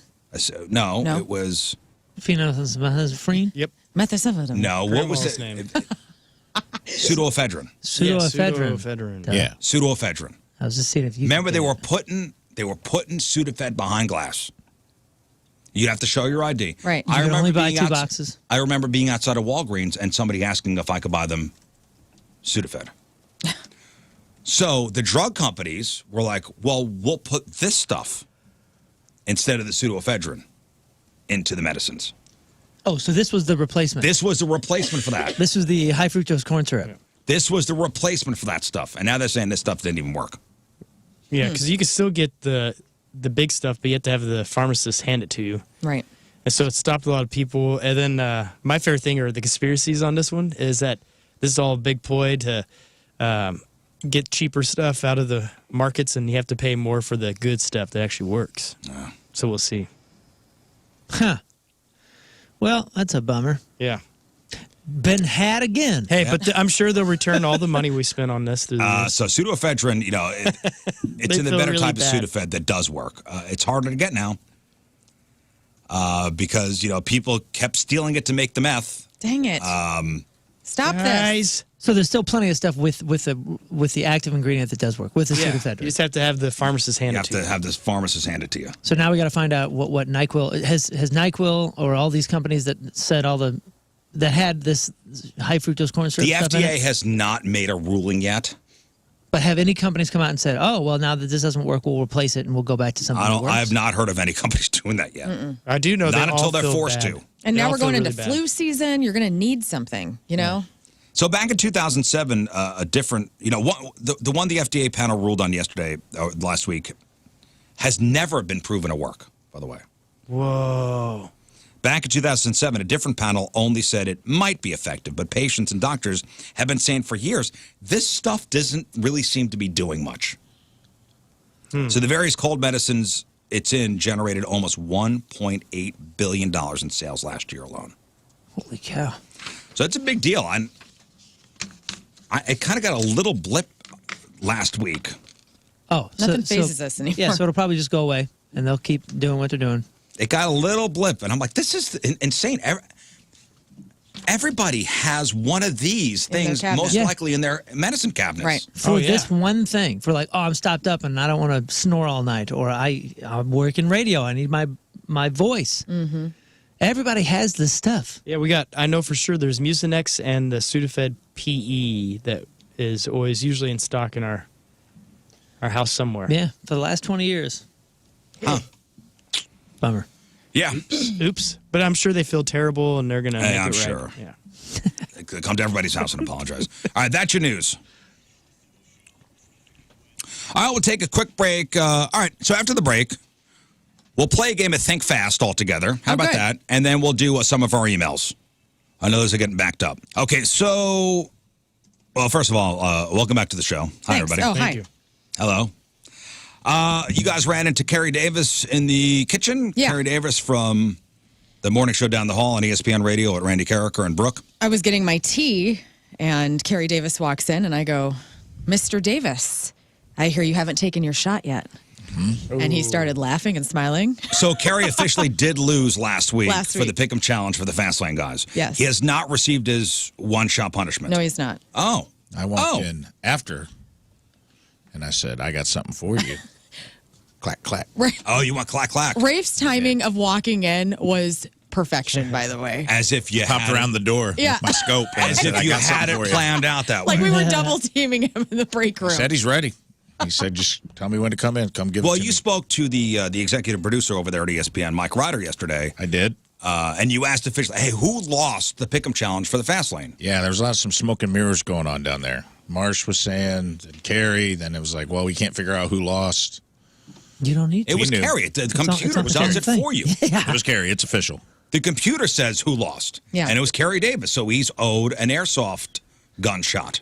Mm-hmm. And he has not taken it. It's now week 2.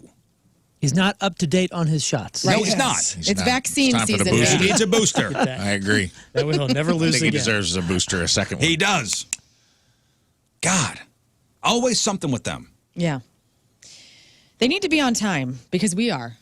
Always. I mean, On we're time. not going to end this show. I mean, is it? I Oh, no. believe- Today, No. Mike Today- Ryder walked me in there yesterday. into Stalter. Tried to get him to double because Stalter and Danny Mac were in there, and he was trying to intimidate me, I think. But I was like, didn't work. I just told him, I go, hey, man, I'm just saying, like, we guys scared of Carrie or what? You need a man Yeah. to come in here and handle things for you? I think so. Because I'll bring the gun down the hallway and get it done. That's right. Well, always something with. Always. Just stop dragging your feet. Always. You know, like Just do what you're supposed to do so there's no controversy. right. Like today, somebody's going to be shot because they lost week 2 of our NFL Pick'em Challenge. Well, and it's not Carrie's fault necessarily. This is his first year. Yeah. Yeah. You know what I'm This- saying? He's not this the is captain. This is solely on Stalter's shoulders. It is. But I agree with him. Everything's You can't- always Stalter's Always fault. Stalter's fault. Always Like the nicest Stalter's He's the fault. nicest guy, but we shred him. I love Always Stalter's fault. Great guy, but get it together. it. Great guy, worst guy. I agree with Stalter, though. You can't really trust this computer thing, you know? I love Jamie Stalter, that giant. Yeah. Like Jamie Stalter. Oh, by the way, Jamie Rivers was out yesterday on their show because he was throwing out the first pitch at the Cards game last good night. for I him. wonder how that went.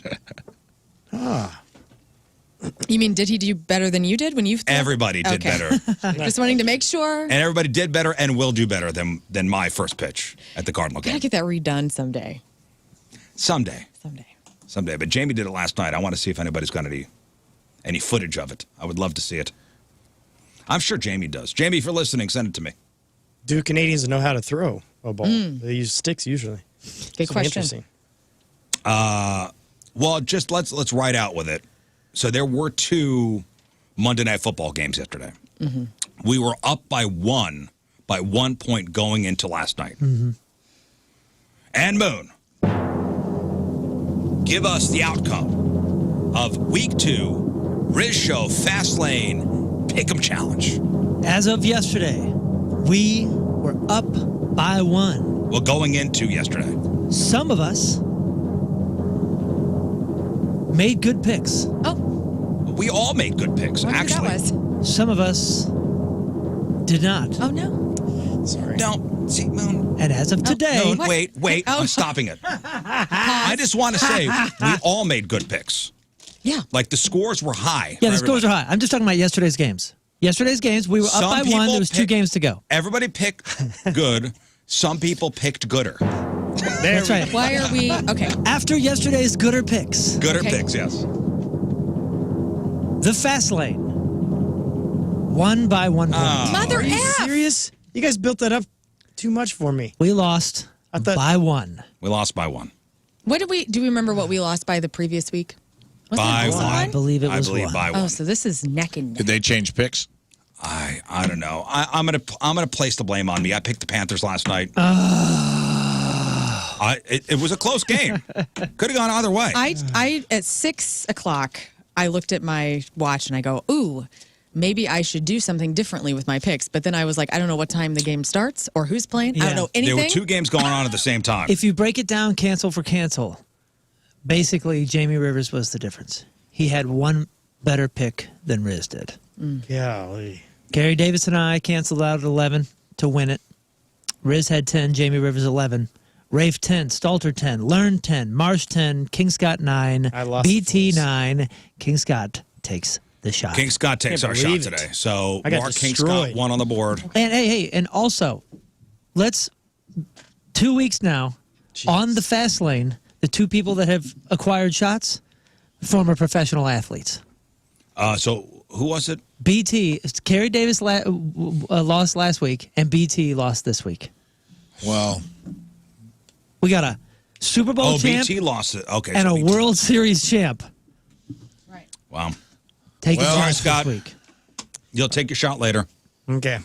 And once Oh, stop throwing things. once I get the shot, I don't have to do it again, right? I think Cleveland was on track to win that game until the Bad call. Missed call. yeah. So there was Yeah. Although they it's still a would have bummer. had to score. It's a bummer.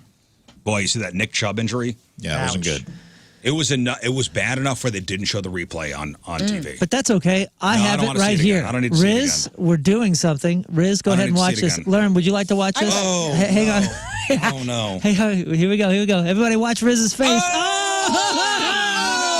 Holy smokes. Whoa, that knee is backwards. Oh, Gumby. Gumby is right. I think they're Hoo-hoo. supposed to do that. Now, this is a Riz show bummer. tradition, is to watch Riz's reaction Well, to bad injuries. all right, here's the audio from Monday Night Football, okay? Listen to the crowd.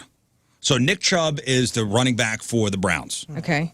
Okay, that is a horrific injury. Horrendous. It is a horrific leg injury. Like I heard a random scream. I was at a high school football game yesterday, and I heard a random scream from across the nation, and it was his. So Joe Buck, St. Louis' own, and Troy Aikman are calling the game for The Browns. ESPN. Oh.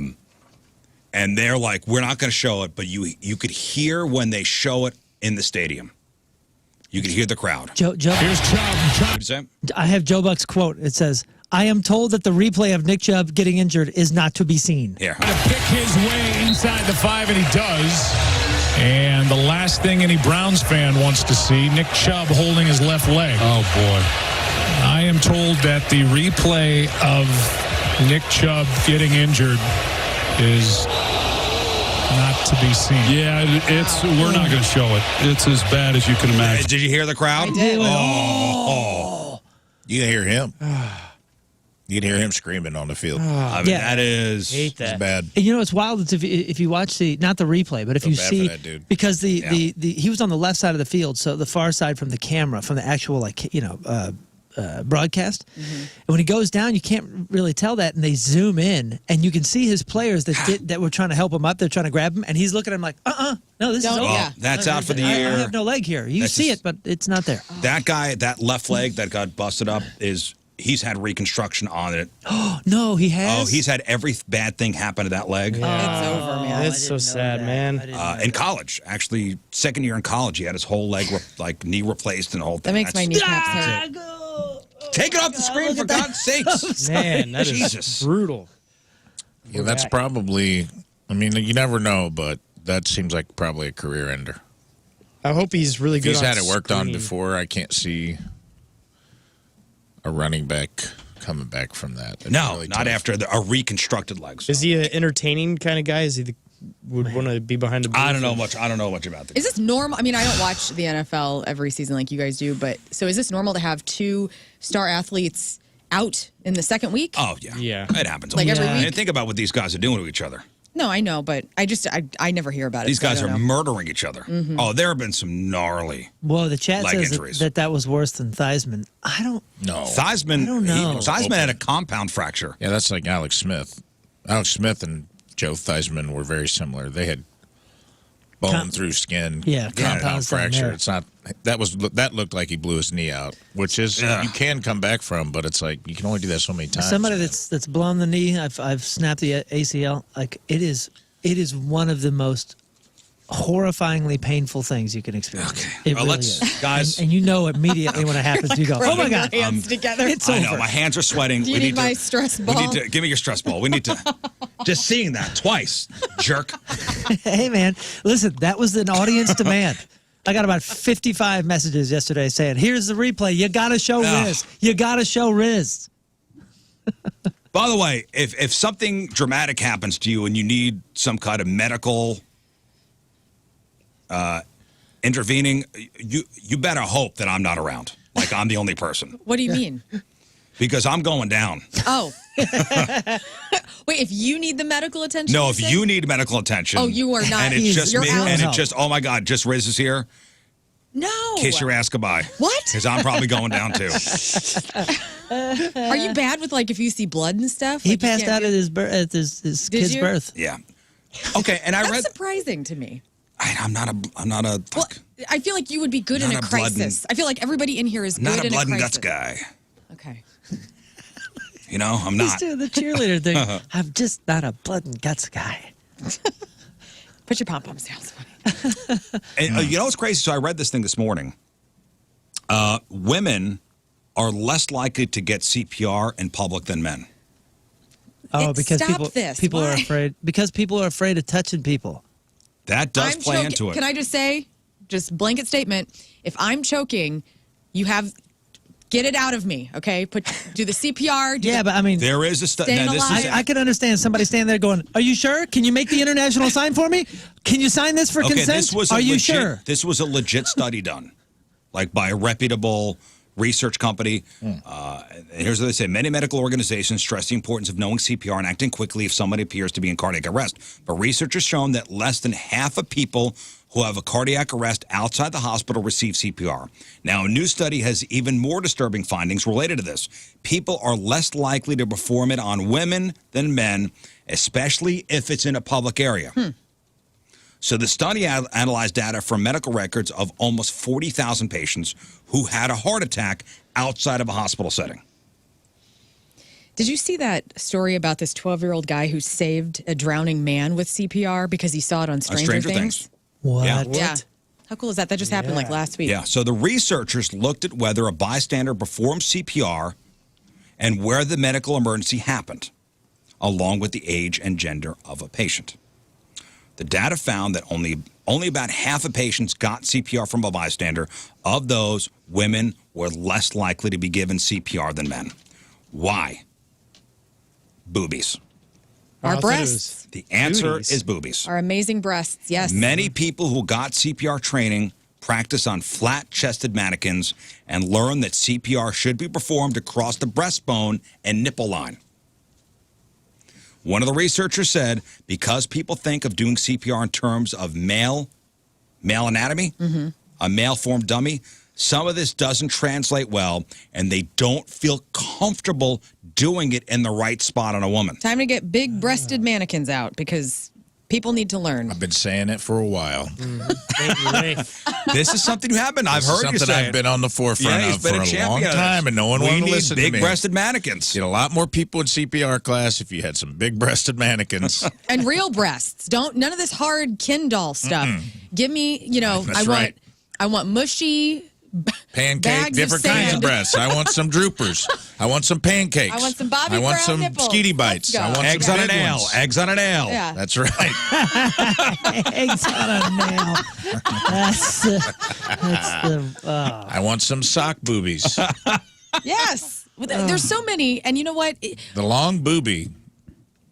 Olive Because oil then you can't go boobs. by the nipple line. Because No. that could be anywhere. Because that's down now. That's by your belly button now. Who knows? So, East-westers. Whatever. And they also said in the study there are some other issues at play too. One reason is a fear of touching another person without consent, especially a woman. And this may discourage a bystander to administer CPR to a woman. People reported they were not comfortable giving CPR over fear of sexual accusations or inappropriate touching. but you know what? Like, if you're in a situation and you see somebody go down, I mean, like, you're going to be a hero. It's so funny to me to hear that because I'm like, I think you're a hero. You're going to attempt to save this person's life. The third thing I'm thinking is inappropriate touching. Like, yeah, unfortunately, our heart's underneath our breastbone. This is what goes through some people's minds. Yeah, and it's this plays out in the study. And it's no different than if you remember. Like, I mean, to this day, I just saw a video of a security guard helping somebody in like a gas station or something. He was choking on beef jerky, and the guy gave him the old Heimlich. abdominal thrust, which used to be called the Heimlich, right? And what goes through my mind? Wow, I'm glad that guy was there. And two, now you might have a lawsuit because he broke his rib. If you remember, like in the late '90s, I think it was, somebody saved somebody's life and then they sued him for breaking their rib at a restaurant. And like, That's terrible. What does that do? That makes you apprehensive to step in. Yeah. You go, like, are you sure? Are you sure? Okay, I'm gonna try to save your life, and hopefully, chances are I'm gonna break your rib here. Hopefully, you don't sue me for saving your life. This was another thing they found in the study. Another possible reason that many people are mistakenly thinking women are like women don't have heart attacks. Well, women don't. They don't think that they're having one because of how we are treated in the medical field. Like, women are always like, you don't have what you think you have. Well, and that kind Not a of big played out deal. like, she's just being dramatic. Yeah, you're just being dramatic. And so Speaking- we double think. We're like, this is nothing. Yeah. Speaking Yeah. of dramatic, There she somebody's is. Learn being dramatic again. Right. I'm having a heart attack, guys. You're fine. She's hilarious. Fine. Matthew in the chat's using all caps to tell us that that's not true. They can't sue you because you're covered by federal law. First of all, is that true? And secondly, I'm just telling you what I remember seeing in the news about somebody doing that, breaking a rib, And maybe getting sued because for of it. that, they passed a law protecting you. Yeah, perhaps. But who knows that besides Matthew? I don't want want to look it up just to assume. So when I'm in court, I can say, there's a law, a federal law protects me. And the judge will be like, which one? Yeah, which one? The one that. I'm not heard saying, about. and Valerie's like, cool, so more people are okay with women dying than touching them to save their life. I'm not cool with nobody's this. I'm saying- not saying. No. Well, that's what it can seem like from a woman's perspective. That's Like, this is like guys are stupid. Like, hey, well, somebody's it's not just life on the guys line. though. I mean, collectively, it sounds like people are not intervening on a woman if she is in cardiac arrest. It sounds like it's guys. Yeah. And at a certain All right, point, I didn't want to point the finger at you, but it sounds like it's guys. At a certain point, I would rather face getting in trouble than seeing someone die. Right. Yeah, and I would So, hope everybody could yeah. be that way. And I hope the Get rid of person your who gets pride their and life move saved forward. doesn't sue a person for saving their life. And I don't think they can because of a good faith law, something, good Samaritan law. Maybe you get in trouble for not doing something. I don't know. Ooh, I don't know. See, that's an interesting one. And I think there It's is. the Seinfeld finale. There's that bystander law. Or supposedly. I'm just telling you what I read this morning, and I was like, whoa, that's crazy. That is crazy. Sad. Also, I need to learn I don't know how to do CPR. And the Office episode with Staying Alive with Dwight when he cuts the face off of the mannequin. The best episode ever. I love that whole scene. But that's unfortunately where I go. So that's like my level of education with CPR. But if one of you guys go down, I'm going to try my best to Yeah. fix Thank you. you. Help me. Okay? Help me. Keep me alive till the pros are here. Out with And the also bad, with in you. with the good. Out with the bad, And by, in and with no, the good. and by the way, the American Red Cross now recommends performing hands-only CPR, so that doesn't involve breathing for somebody. I thought that was going to be the pushback when you first announced. I didn't think it was going to be boobies. I thought it was going to be Boobies. like putting your lips on a woman. I thought that was going to be the big. No. Again, the Red Cross does not they do not recommend breathing for somebody. They recommend performing hands-only CPR. Okay. Is that because of COVID? Possibly. Could be. Well, I Does that think, change things? no, I think they- I I'm don't honestly being serious. I know it's hard. Maybe for it's me. not necessary. I thought it was some. Yeah, I thought they found out that it wasn't necessary. You just need to get the blood pumping Yeah. through the body. That's it. God, that's scary. But they should come up with yellow tape kind of lipstick, so that way, if you do have to put air in somebody's body, you can see that it was a safety barrier there, that you weren't doing it to be a pervert. Very good. Yeah, thank Invent it. All right. You have to yell, I'm not a pervert. I'm not a pervert. Look, there's That's caution tape on their mouth.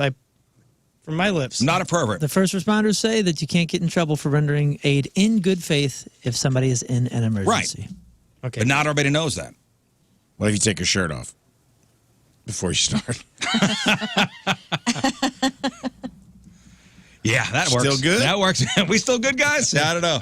Let's get to some emails. Rizzo at 1057thepoint.com. Emails brought to you by Big Dick's Brick and Mail Boxes. No box too big or too small. Big Dick's does them all. Hey, we're speaking about cops and first responders and all that. And here's an email. It says, as a cop, my agency does not require us to write tickets at all, which is nice. But I 100% will write someone every ticket I possibly can if you are smoking with your young children in the car. Nice. Most of my other cop friends agree. I didn't even know you could write that ticket. Like, I didn't even know that was... Well, they probably mean they're going to give you a ticket. Yeah, for they'll something. probably look for everything. Like, I see you you. know, have your Oh, tires yeah. properly inflated. Uh-huh. Okay. That's a ticket. All right, I see. It's not. I seen it. I seen it. Kid strapped in a car seat, Yeah, man. and parent up front puffing away, It was me. It was my Camels. childhood. puffing away. Maybe the windows cracked a little bit. That's good for the kid. That's good. You can't wait 3 seconds to. I don't care if you smoke. However, you're giving them a ticket, and then the minute they're going to be stressed out and lighting up probably Yeah. 2 more cigs for getting that ticket. Yeah. So. Next. Hey, guys. Hey. Every week, Lern finds a list, and you guys proceed to tear it apart, which I find hilarious. But I was wondering, why don't you guys make up your own top 10 list then? Oh. Grab whatever the category is from Rolling Stone and what have you, read their list, and make your own. Something along those lines. You could even turn it into a game. Do Everybody you on have the a show. top 10 list today? Or Oh, top I list? do, and it's really dumb, and it's going to be great. Okay, so you know what we'll do? What? This next list we have coming up. Before you read what their list is, Okay. give us the category, we'll make our own. And then we'll compare. Like right now, or do you want the crap tease? Like when it During the happens? tease. Okay. Give us the category. And we'll do like our top 3. We'll do our top, I mean, and then we'll see if we. that's kind of what we do when we start Yeah, right. screaming. Yeah. Oh. We're just screaming our top 10 at her. This is just organizing ourselves a You know little what, though? Also, I like this idea because I had some listeners send me some lists yesterday on Twitter at Lern versus Radio. And it would be really cool to like highlight a moon list, like where I'm like, hey, man, give me your top 10 favorite movie or best movies of all time. And then have you guys argue? And then we'll tear that apart for I you. love it. Oh, yeah, that's And then yeah, we'll do Great it the next idea. week with each of us with some different topic, you know? Okay. Okay. Mine are always right, though. Yeah. Yeah, Well, that's a good point. Good radio. As we just learned in Yeah, our of study. course. Yes. Next. Study Hey, conducted. let's stay on by the me. topic then. Hey, everyone, and Moon. How can you sit there and put David Lee Roth and David Bowie and Freddie Mercury in the top 5 rock stars of all time and completely ignore the bloody prince of effing darkness, Ozzy Osbourne? The man started heavy metal, then after he got kicked out of Black Sabbath, he went on to have one of the greatest solo careers of all time. And he has outlived almost all of his peers Calm in down, rock. Sharon. The man snorted ants to win a Who's Sicker contest with Nikki Sixx, and then he did something I can't say on the radio.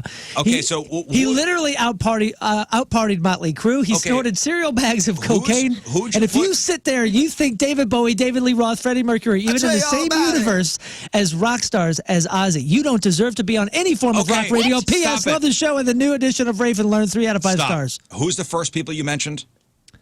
David Lee Roth, David Bowie, and Freddie Mercury. Okay. Those are 3. All iconic in Who their would own you way. take off that list to put Ozzy in? He's saying that Ozzy is number 1, and he's saying So Ozzy's everybody. number 1 through 5, basically. Ozzy's 1 through 10. He's saying that we shouldn't be on any any edition of rock radio at all if we're not going to mention He's Ozzy. not wrong. Ozzy does get left off of a lot of these lists, and he is right. Like I love Birmingham, Ozzy. England, Black Sabbath was part of the foundational, baseline of metal. Godfathers. Yes, and then he went on to have an amazing solo career. He's still doing it, in his late age. I mean, and he has done some wild stuff, and so yeah, he does get left off a lot. And you know what? I apologize, Sharon. Yeah. Oh, Sharon wrote this. Yeah. This is her, Sharon. This is Joe, the former pizza dude. Oh, okay, Joe. Hey, Joe. AKA Sharon Osbourne. Sharon. I like Ozzy.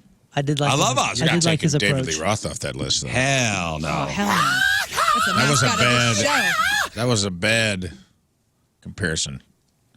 There had to be better people. If you're going to try to throw it in my face, Yeah. Don't come at us with the DLR. I love DLR. can't come at me with DLR. but is he top 5? 100%. Okay, so who's the top 5 again? So let's Top. I don't remember. Are we doing the list now? You gotta say Freddie is in top 5. Well, Rock stars. Let's say I believe when Lern Ozzy did the is- list, there were some parameters on this list. Let's say also. Ozzy is top 5. Well, we'll just do. I think it was let's rock do, we'll stars. just do rock stars. The Lead five, singers, I think. 5 greatest rock Yeah, yeah. stars. 5 greatest rock stars. Let's do that because Ozzy's in top 5. Okay, Freddie Mercury's number 1. Freddie Mercury's up there. You got to put Mick Jagger. You up have to put Yeah. Mick Jagger up there. there. You Continue. got to put Robert Plant in the top 5. You have to put Robert Plant up there. And And what how I'm telling far you back is, are we going is with the rock and DLR roll? is popped out of the. He's not in the top 5. Nah. He's in the top 10, maybe at a 10.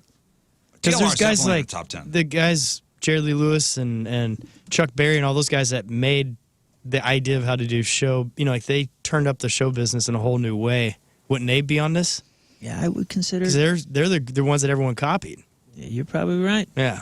Listen, DLR I'd is be comfortable with putting Ozzy in the top 10. Yeah. Top 10, definitely. Is he the first one? No. I I'm don't think sorry. he's in the I'd say top top. I say top 5. David Bowie, Listen, David Kick Bowie. I think Bowie is- out is, before I kicked. Yeah. Well, Prince. and that's where you're wrong. Prince. Yeah, Prince is up there too. I mean, that's 5. Right, and that's why I'm saying DLR is top 10, maybe. Top 10. Because you're thinking about like movement, you're thinking about personality, All of it. how they write, how they sing, how they perform, how many, who did they bang? Like everything goes into the rock Little star. Prince banged everybody, I think. Oh yeah. Yeah, I'm not saying I'm not An besmirching. absolute shredder of a guitar player. I'm not going against Roth here. I'm just telling you he's not in the top 5. I sent an email. We have something coming up later this year. We haven't talked about it yet on there, and I won't talk about it. But I did send an email to see how much it would be to fly David Lee Roth in. Oh, you went to that site? Remember we were looking at that site? Oh yeah, and I sent an email, and It's a lot of money. It's a lot. They're like, they ask you, they go, "What's your budget?" And they give you like a breakdown. It's like within 10 grand of each other. And I would like just guess because I'm like, we don't got a lot of money. But I was like, look, he won't perform. We just need him there. Oh, yeah. So if you want David Lee Roth to sing a song, it's one price. Yeah. If you want him to, we were thinking maybe have him do some like cool, like, sword things. Yeah. Some samurai action. Some like samurai kata, and that's expensive too. Yeah. If you want him to speak, that's a lot of money. And you know what I think those are? I think those are priced so ridiculous and so up there because of, you hear about these people that like own islands and different things, and they'll fly in Beyonce to do some like birthday party, or they'll have Elton John play piano at their pool. Mm-hmm. That's what I think this is priced for. Gotta be, right? Well, I mean, or Like rich corporate people, events. I want, Yeah. it's it's Sam's bar mitzvah, and I want to have And David Lee I Roth want David come. Lee Can you Roth. imagine? The coolest bar mitzvah ever. I mean, whoa. Yeah. That's what those are priced But for corporate too, because it gives you like a breakdown of what type of event is this? Is it a private event? Is it a corporate event? And I was like, it's kind of both.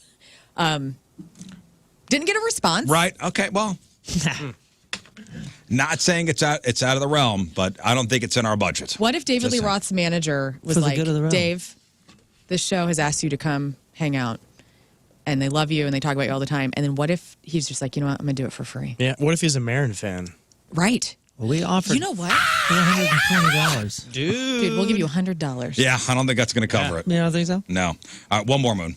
Catching up on the podcast, I just listened to the segment about foul-smelling coworkers. Sorry. We have one that works in our small building, a combination of cigarettes, bee-holes, and pickles. Ew. You can tell where he's been because his hallway route reeks. Oh, no. Apparently, something was said, and it was fixed for maybe 3-4 days, but that was it. Can't imagine what the house looks or smells like. We also had one that smelled like a litter box. It was so bad, she would leave and be gone for hours, and you could still smell it. So it's cigarette, beer, and pickles? Yeah. Don't ruin pickles for Now, us on the show. HR has been contacted, and this person got a lawyer and stated that she was being harassed. Oh, wow. So everybody had to back off. HR did nothing. Fail. When you guys say go to HR, it ain't going to work. Yeah, well, okay, there's no winning there. There's no winning.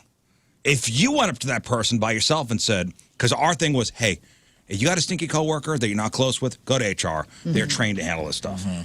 Now you went to HR on this particular situation, and they're suing your company. Not your problem. You've done the right thing. You know, it's amazing as I was reading these, and I remember, oh my gosh, yeah, the biggest instance I ever had working with somebody that smelled is I worked in this place where everybody kind of had a different station. And this one guy in this one station was the only person that ran the station alone. And it's because he smelled so bad, slightly older guy. But guys, there's no way he bathed in any way. And it wasn't BO. He smelled like, and the best way I can say it is dead skin cells. Oh. And there was dust everywhere in his area. And I'm telling you, it was to him just scratching, and there's just skin cells everywhere. And Which restaurant was this? It wasn't a restaurant. I still remember what Carl smelled like. And Carl, there's no way you're listening. I hope you're cleaner these days. No one would work with this guy. No one would go near him. I would drop packages off at the end of the dock for him. And he smelled like dead skin. John Hewlett and I had a smell pact that we both signed when we were working on the show together. And it was, we signed it. It was a legal document binding us to always tell one another if the other smells bad. That's nice. And that we would take care of it if the other person ever said anything. For the times I've been around John Hewlett, he's a Always good smelling guy. Good smelling guy. Yeah. Good smelling guy. The worst smell, and if you have a kid that plays hockey, that hockey bag. The pads, man. Yeah, dude. That's the football. I mean, Locker it room is, stink. The football pads stink. It is foul. Yeah. My son, his hockey bag. It is. I could smell it That bad, huh? right now. You can smell the memory of it? I could smell the memory of it. Yeah, I understand. I can It smell is the memory so of bad. like football pad locker rooms. Like 3 a days, 4 a days in college. Or in high school. High school was worse because there was no air conditioning in the locker rooms. Yep. It was just like Dude, you gotta open your bag. You gotta air your bag out. You gotta. Did you put Dude, baking soda in You're it? killing me. You gotta air your Put a bag out. dryer sheet in there. He goes, that's the smell of winning. Yeah, he's That's right. smell You're of full hard of crap. work. Open your damn bag up, please. You're killing me. You're killing your father. if divorce had a smell, that would be it. Yeah. I smell a divorce. Man, It's disgusting. gross. Everybody's sending us all this Good Samaritan law stuff. Oh, good. Now we know. Now we know. Okay. Oh, hands-only CPR started before COVID, so. Okay. Okay. All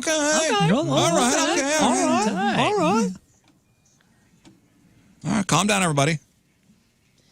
Hey, listen, I think we did a service by pointing out that men are afraid to give CPR because of women's breasts. Yes. And maybe, that'll change.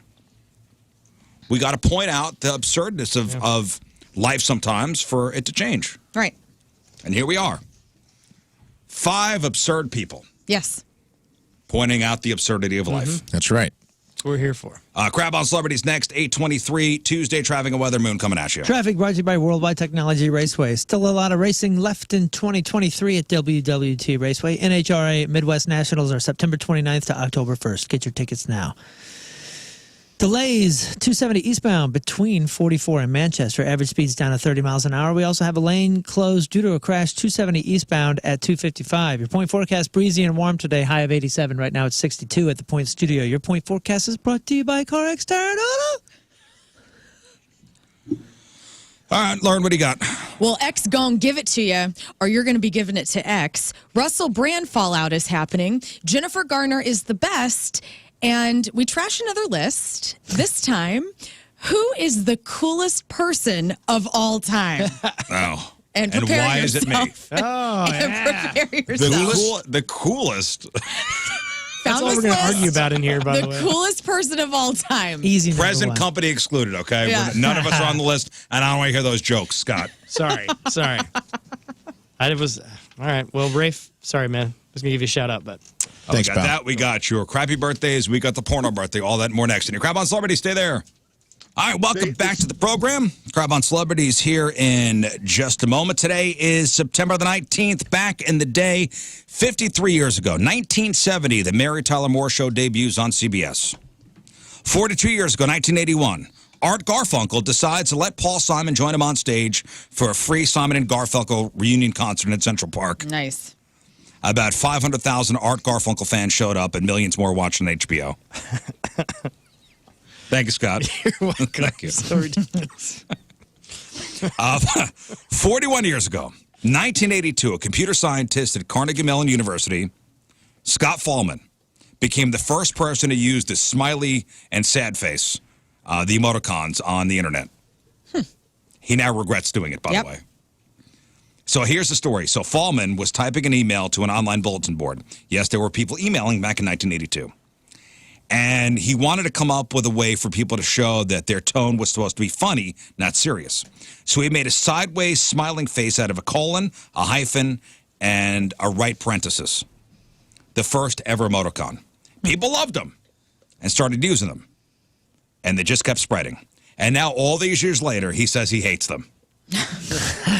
Mainly, he's disappointed with how they've evolved into those yellow computer graphics faces. Oh.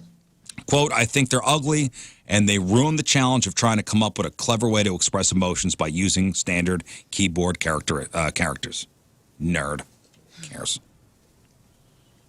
39 years ago, 1984, Highway to Heaven debuts on NBC. 38 years ago, 1985, a U.S. Senate committee heard testimony on the labeling and rating of music with explicit lyrics. It was initiated by the Parents Music Resource Center, led by Al Gore's wife, Tipper Gore. The PMRC had made a list of the most objectionable songs. They are, quote, filthy 15, including Prince's Darling Nikki, Sheena Easton's Sugar Walls, Twisted Sisters' We're Not Gonna Take It, and Cyndi Lauper's She Bop. And the Senate committee heard testimony from Frank Zappa, John Denver, and Dee Snider from Twisted Sister, who were opposed to music censorship. You got to hear John Denver's speech at that, by the way. Yeah, it's very good. Absolutely one of the most important speeches ever. And they just ignored it. They ignored it through and through. It's the most ridiculous thing we've ever I've seen Dee Snider's before. And the fact that John Denver spoke to this was also like, whoa. Really cool. John Denver, Rocky Mountain High. Yeah. John Denver. His speech is, you got to look at it. What was the Prince song? Darling Nikki? Darling Nikki. Okay. How about Prince's Twisted Sisters, We're Not Gonna Take It? Right, that's like totally not bad at all. Like that was on the Filthy 15. Wow. Back in 1985. 35 years ago, 1988, Greg Louganis hits his head on a springboard during the diving preliminaries at the Seoul Olympics. I remember that. Yep. He didn't tell the doctor who was fixing the bloody gash that he had HIV. 34 years ago, 1989, Doogie Howser, MD. That debuts on ABC. 33 years ago, 1990, Goodfellas hits theaters. 29 years ago, ER premieres on NBC. 18 years ago, 2005, How I Met Your Mother premieres. And 15 years ago today, in 2008, Travis Barker and DJ AM suffered severe burns when their jet crashed after takeoff, killing everyone on board, personal assistants, and the pilots. So DJ AM and Travis Barker are the only ones to survive that. Yeah. And you know what? You don't watch the Kardashians, but the latest season on Hulu where Travis and Kourtney get married, and he talks about his, apprehension of getting on airplanes, but he's got to do it. I mean, you want to look to somebody who has actually survived a plane crash and can still get on planes. Well, he didn't fly until he was with Kourtney. Yeah, and she's done a lot to help him. You normally go, all right, get on the plane, you puss, it's fine. No, he would. That guy, you go, okay, I get it. When Blink, but before Kourtney, when Blink was touring like overseas and different things, because that's he drummed for us on the West Coast, but wasn't able to drum for us anywhere else because he couldn't travel there. Yeah. He couldn't fly there. And when Blink would go overseas, he would take a bus from L.A. across the country, pretty much alone, to New York, get on a boat, and go to Europe and tour Europe. Wow. Isn't that insane? I mean, that's wild. Yeah, but that happened 2008. Wow. That's what happened back in the day. All right, time to find out what's going on in the world of music and entertainment with your Crap on Celebrities. And it's brought to you by Bright House Plumbing. Call the best, flush the rest, brighthouseco.com, 636-600-0188. Well, if you're still using Twitter/X, you might have to start paying for it soon. Elon Musk was having an online conversation with against Russell Brand. Yesterday, we talked about this. The UK paper, The Times, published the original story about 4 women coming forward. So far, the Scotland Yard says none of these additional women have filed criminal complaints. However, Bluebird Books which has published several of Russell Brand's self-help books, has now pulled the plug on Recovery, the workbook, which was slated for release in December. The publisher issued a statement saying, these are very serious allegations, and in the light of them, Bluebird has taken the decision to pause all future publishing with Russell Brand. With the absence of physical evidence, how could somebody prove this? And it was 15 years ago? Within that. There's 4 different allegations, right? So I don't think they all happened in the same year, but over time. How is that proven in court? Well, one is text messages of a woman. If you remember, she said something about like when a woman says no, it means no, and he apologized via text. So there is a screen grab of that somewhere. If that's legit, I mean that could be somebody posing as Russell. You know, she could have named somebody else Russell Brand, but yeah, he's been pretty forward about like he was a disaster. Very promiscuous drugs guy. And sex and back then. I thought he turned his life around. Well, there was also an old quote from his ex-wife, Katy Perry. I forgot that he was married to Katy Perry. Wow, yeah. Back in 2013, she did an interview with Vogue, and she said, quote, I felt a lot of responsibility for our marriage ending, but then I found out the real truth, which I can't necessarily disclose because I keep it locked in my safe for a rainy day. I let go, and I was like, this isn't because of me. This is beyond me. So I've moved on from that. So there's kind of an elusive, like, I what does wonder that mean? if when they got divorced, they signed like, hey, we can't talk bad about each other in the press. Is that like a thing? that's part of their settlement? Probably. Oh, yeah. Yeah, that's the standard. Or she's like, if not an agreement, that's like a thinly veiled, like, write a tell-all book about me. I got something locked in the safe for you. Yeah, that's true. So keep my name out of your mouth and I'll do the same type shit. Maybe it's like a gentle person's agreement, not too. Right. And some better news. I love Jennifer. Lighten it up a little I'm bit. lightening it up. Jennifer Gardner is maybe the sweetest actress of all time. She used to be married to Ben Affleck. They have a daughter together. Jennifer Garner is just the best. And this could seem like a publicity stunt. I don't think it is one, mainly because it's her. Paparazzi was following Jennifer Garner in her car in Santa Monica Beach. She was leaning out the window. She was handing a bag of essential supplies to a man who was homeless, who was in a wheelchair. She didn't stop there, though. She got out of the car. Jennifer Garner is seen putting new socks on this man's feet. Then she tried to give him her shoes, but her shoes didn't fit him. They were too small. So she went up to the paparazzi guy that was filming all of this, and there's video we're going to put on the blog, and she asks the guy, she goes, hey, how big are your feet? What size are your feet? She goes, I'll buy a shoe off of you. I'll buy your shoes. And he said, I have a size 11. And she goes, okay, this man wears a 10 and a half.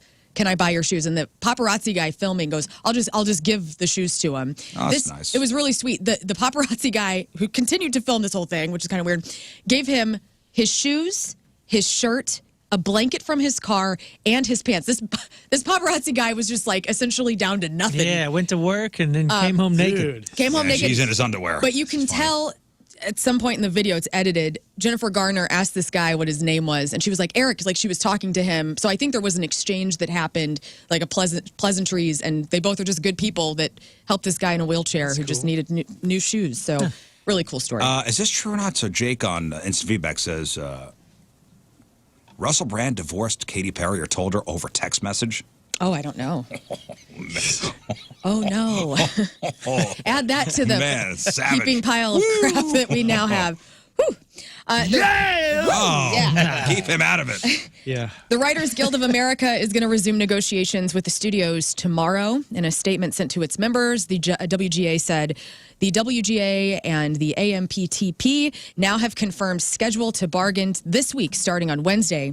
You might not hear from us in the coming days while we are negotiating, but know that our focus is getting a fair deal for writers as soon as possible. We'll reach out again when there's something of significance to report. And we were talking yesterday about how Bill Maher was like the lone wolf of shows that were coming back regardless of this strike. Well, Bill Maher decided to halt production again in the resuming of production, saying, my decision to return to work was made when it had seemed nothing was happening and there was no end in sight to the strike. Now that both sides have agreed to come back to the negotiating table, I'm going to delay the return of Real Time with Bill Maher for now and hope they can finally get this done. Okay. So he will not be back this Friday. Okay. Disney Plus is changing its strategy for releasing new episodes of its shows. New season of Loki is going to premiere on Thursday nights at 8 p.m. our time instead of the new episodes being aired at midnight on Thursdays. Did you guys watch Loki? Yeah, we did. Yeah, it's good. We did. And then we watched Moon Knight, and then we started getting we stopped watching. into Ahsoka, and that's as far as we've gotten. I can't get my son into any of them anymore. Well, the Marvel stuff. Just like any of it, he's just kind of like, oh yeah, okay, you know. I didn't watch She-Hulk. We didn't watch that one. I didn't watch. What was the one with the girl? Everybody says it was good. Yeah, Marvel. Miss No, Marvel? the robots, right? Like the The new Miss Marvel was a Olsen. young girl. Yeah.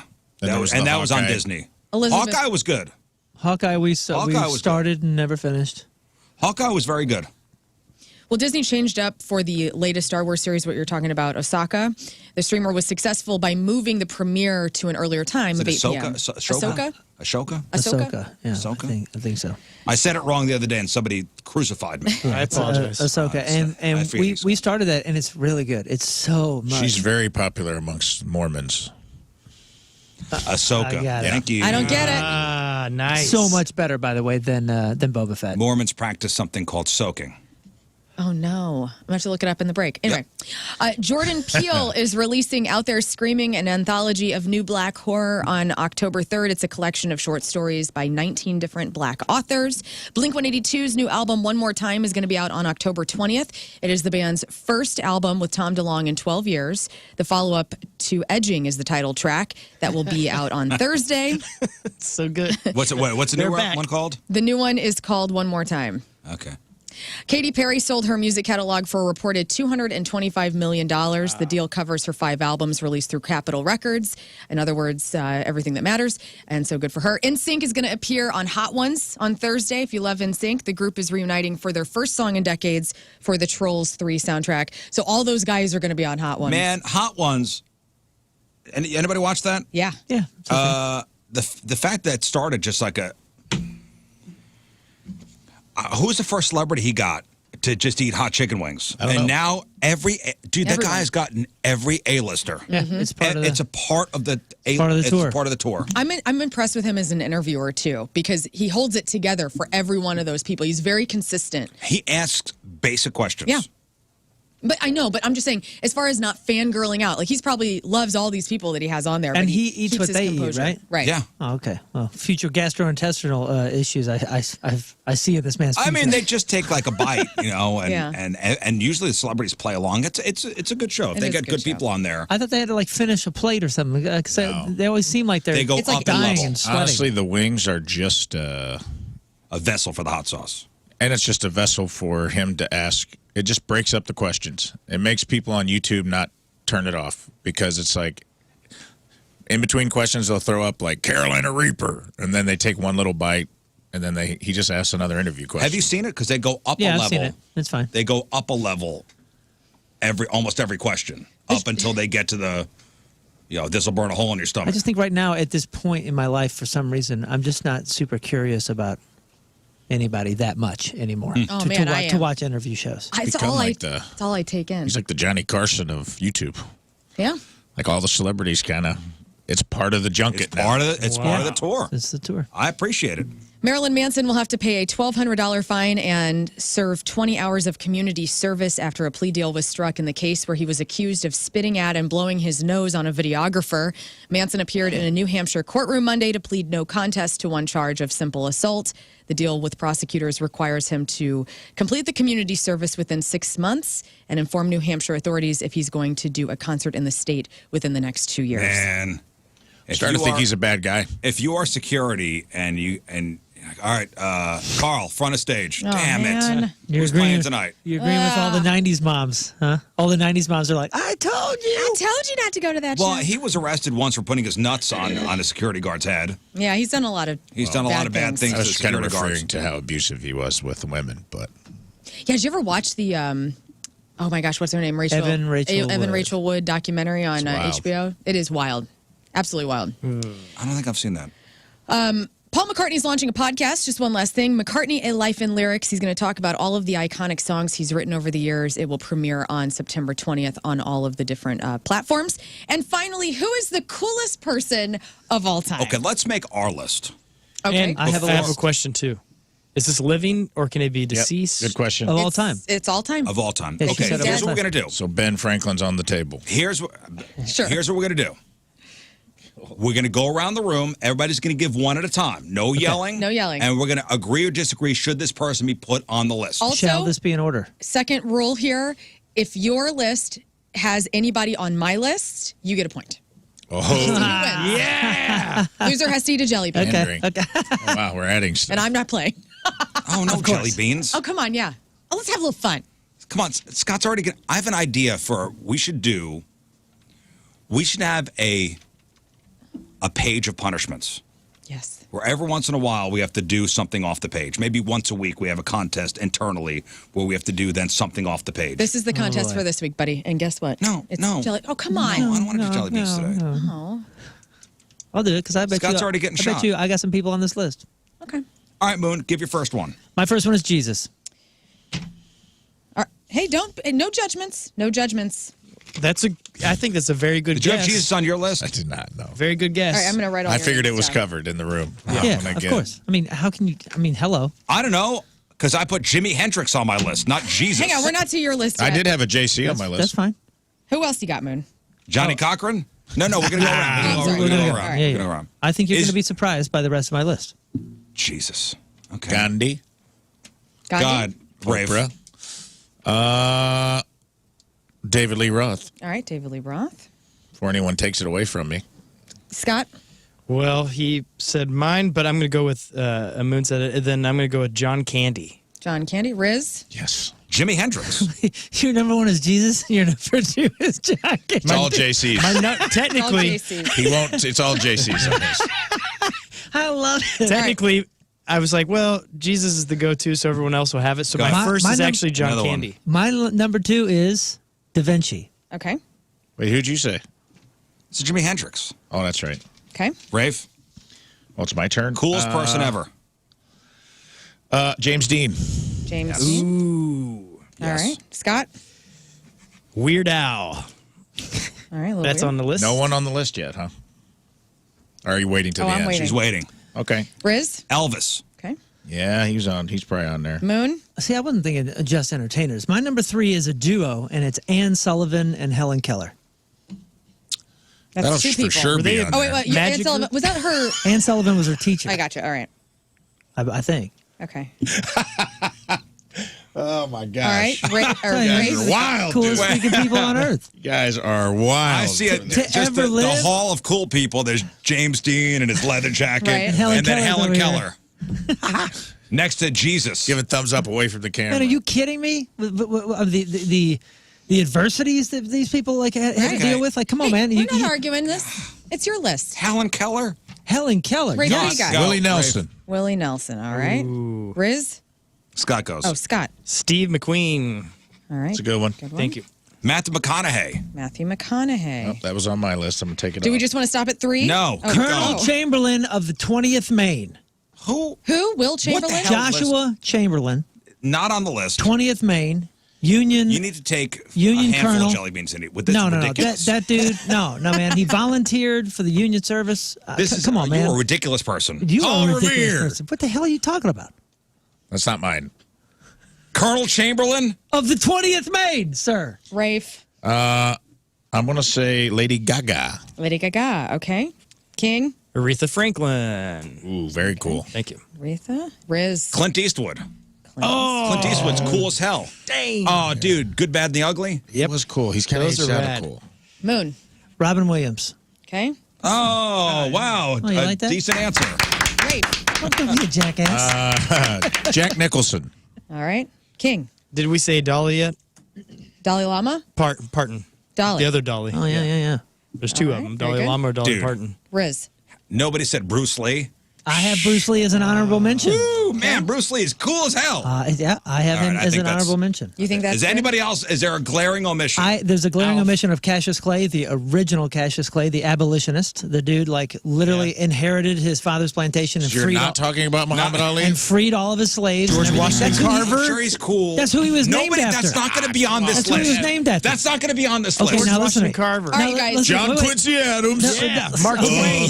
Twain. you butts. John Quincy Adams, Listen, dude. That's not going to be on a rich show. Who's James the Madison, he wrote the Federalist Papers. Yo, I have another honorable mention that I think should be mentioned because I think he took himself off. If he and his wife would have just stayed out of the attention game, I think Will Smith would have had a good argument for it, for all that he has accomplished. All right, we're not counting it because it's an honorable mention. Honorable mention because he took himself right off the list these last couple of years. I have a winner. There's probably a couple glaring omissions on here, but I was trying not to do all musicians. I have Abraham Lincoln. We didn't have Kim Jong-un. Jagger. Mick Jagger. Mick Jagger, Stevie Nicks probably belong on this list. Freddie Mercury. Galileo. Yeah, but I was trying to get out of music and into like just people. Well, let's Soren Kierkegaard. David Grohl. Cool. This is a list that is Jean-Claude Van from Damme. thetop10s.com. The coolest person of all time. Number 10. Oh, this is Voltaire. Mr. Free. Number 10 is Elvis. Point for Rizz. All right. Hey. Thank you. Number 9. It would have been a point for Moon, but it was an honorable mention. Will Smith. Oh, sorry. Number 8 would have gone to Rafe had it not been an honorable mention. Mick Jagger. Man. Number 7, Arnold Schwarzenegger. I couldn't believe I didn't say it. Number 6, Dwayne "The Rock" Johnson. That's come on, good, what are that's we- a good Again, one. coolest people of all time. What are we reading? This list is Teen Beat? baloney. Number 5, Michael Jackson. Oh, God. Oh, yeah. Oh, no. Number 4 is going to really make you all How is cry. Is Jimi Hendrix in the top 10? No. You saying The Rock is cooler than Jimi Hendrix? That's what this list is saying, yes. The Rock is cool. This You're is saying Will Smith this is is written- cooler than Jimi Hendrix. This is written by sophomores.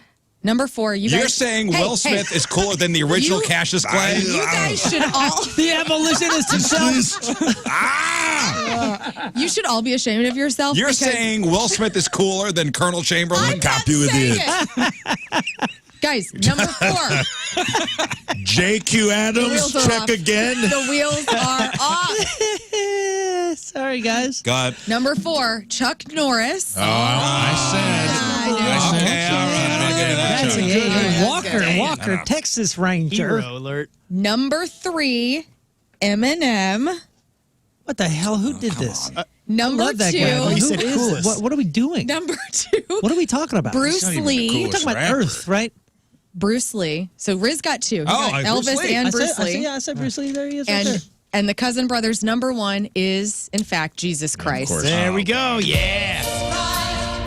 Eminem's over there like, Thank you. That was your crap. right next to That was your crap on So hold on. Jesus. Eminem. You're telling me, Eminem is awesome. But telling me that Will Smith, who Eminem made fun of in his songs, and Eminem are cooler than Willie Nelson, David Lee Roth, John Stamos, Lady Gaga, Helen Keller. Matthew McConaughey, Jack Nicholson, Cher, Lenny Kravitz.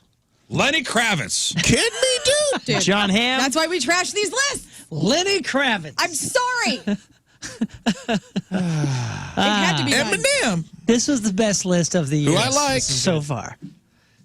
Not even the coolest rapper, by the way.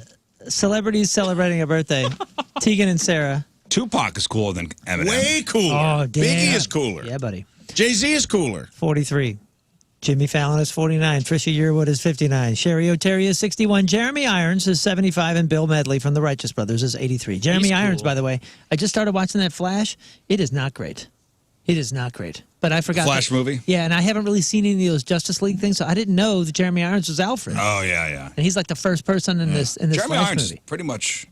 is pretty good in everything he's in. Dude, he was Yeah. Scar, and he was in the best Die Hard movie, period. Yeah, I agree. Period. With a vengeance. He's the bad guy. You're Fort Knox. But have you guys seen that new Flash? It is. Better than one. Yeah, I saw It is shocking It's that great in The Watchmen.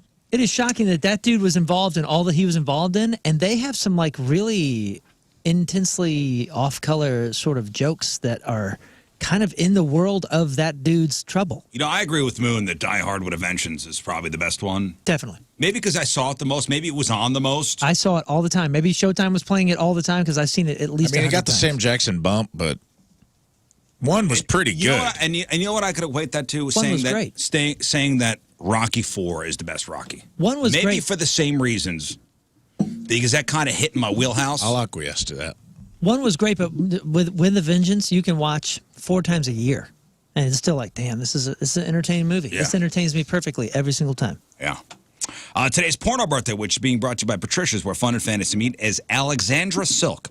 And today's birthday girl has been in 496 fine films, including Anal Holiday, Appointment with the Master, Beauty and the Bitch, Buffy Malibu's Nasty Girl 16, Cougars in Heat 5, Lern's favorite, Face Jam.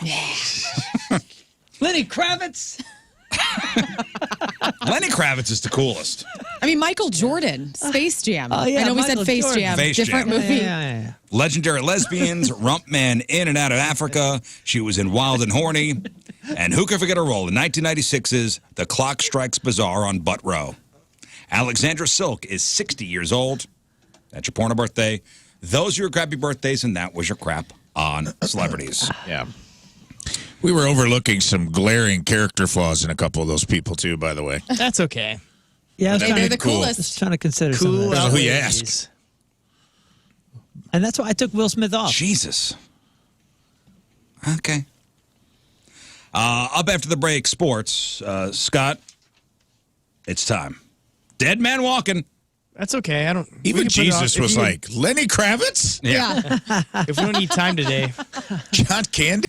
King Scott making a long walk from the booth to the studio. Dead man I'm walking. excited about this. You know, it's great to be in the second week, get your first shot out of the way. Yeah, And, just get it out of the way. and like you guys said earlier, though, this is the vaccine. So I guess no more shots to Nope, come. not true. Okay, so tree of trust here. When, and this for everybody, when you're getting dressed, how often do you consider not wearing underwear? Oh. You mean like getting your clothes on? Like going commando.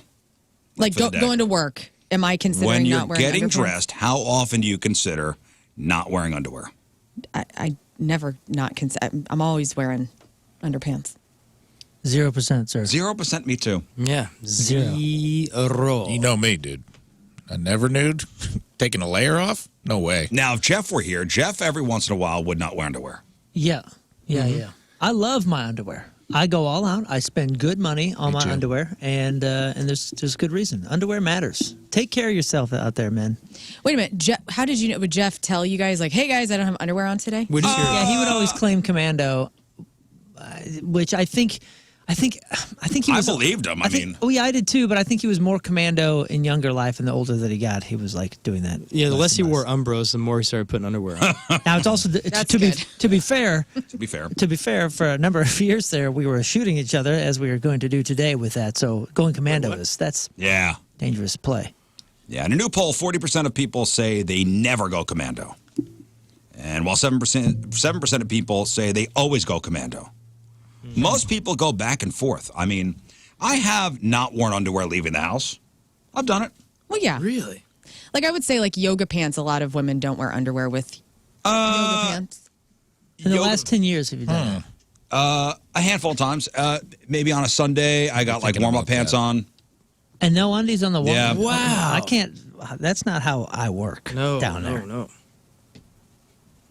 I've done it. You know what I'm saying? Like, Done that's just not how I work down Done it. there. I mean, heaven forbid I have to jog somewhere. No, yeah. Life is over. I'm coming home injured. 10% say they often go commando. 18% say they sometimes do it. That means about 35% go without underwear regularly. Nice. Another 19% they've gone commando, but rarely. I would fall into that category. Yeah, Moon and I have a friend that he went commando pretty much all summer long on Warped Tour, which is about 100-degree days on the average. And it didn't take long at all for us to all realize we're never going commando. That was one of the stinkiest. Didn't he get staph Times. infection? I think he got a staph infection, too. Now, the people more likely to go commando are men under 45 living out west. Now, here's a question. See, that's fair. Is going commando acceptable? Yeah, you can do whatever you want. Yeah, I don't care. Yeah, Do whatever you want. it's fine. If you want to breeze, go ahead. But know that you are increasing the likelihood of injury. Yeah, of course. I You're mean, taking if the- you're, you know. Yeah, there's a risk. There's a risk. That is an unnecessary risk. Just so I can be the cool guy to say that I went commando? No way.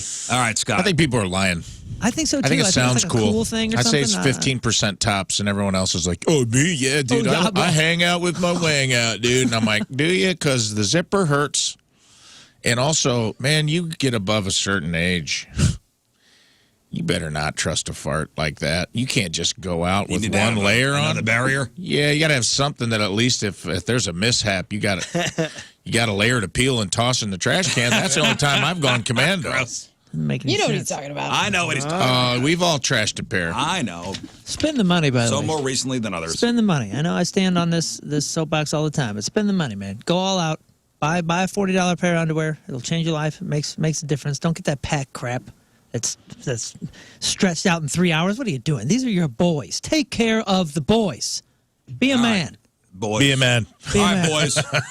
Get to position. All right, speaking of, I'm going to go down to the fast lane and hang out with them since they Scott, don't do be a the man shots. and go take your shot. Scott came in last place for week 2 of the NFL Rizz Show Fast Lane Should Pick'em get Kerry Challenge. Davis in here with you. Yeah, I should.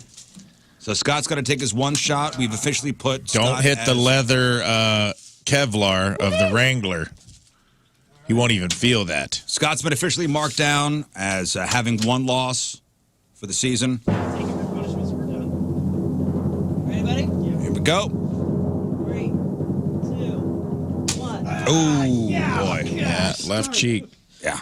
You love that left cheek. Good solid Why'd you shot. go there now? What do you mean there now? He does. You started going into like the tender spots this did. year. He Good goes- solid shot. He's fired now. He keeps goes going to left the cheek. softest areas. Yeah, left cheek inner meat. That's all right. He's going to be on. Gosh. You're going to be on the wall one of these days. There's a reason I'm paid gonna the big have bucks. that We're all going to be on the wall. It's going to happen. weapon. We're One all with going left to cheek. lose at least once this year. You didn't last year, did you? Oh, I did. I thought Yeah. one of us didn't last year. Even Polo, who was playing Hey. on our team. And he took a shot from me one time. Yeah. So, Hey, Scott. Mi corazón. did it. High five. Well done, dude. Sorry. Job, man. And we actually take our shots on this show. Yeah. We don't wait Yeah. a week. Like men, right, Like, Lern? that's exactly right. Yeah. Like men. Like men, yeah.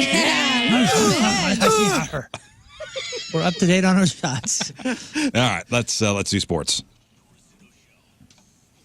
All right, Moon, what do you got? Sports presented by DraftKings at Casino Queen. Think you know football? Bet on it at DraftKings at Casino Queen Sportbook.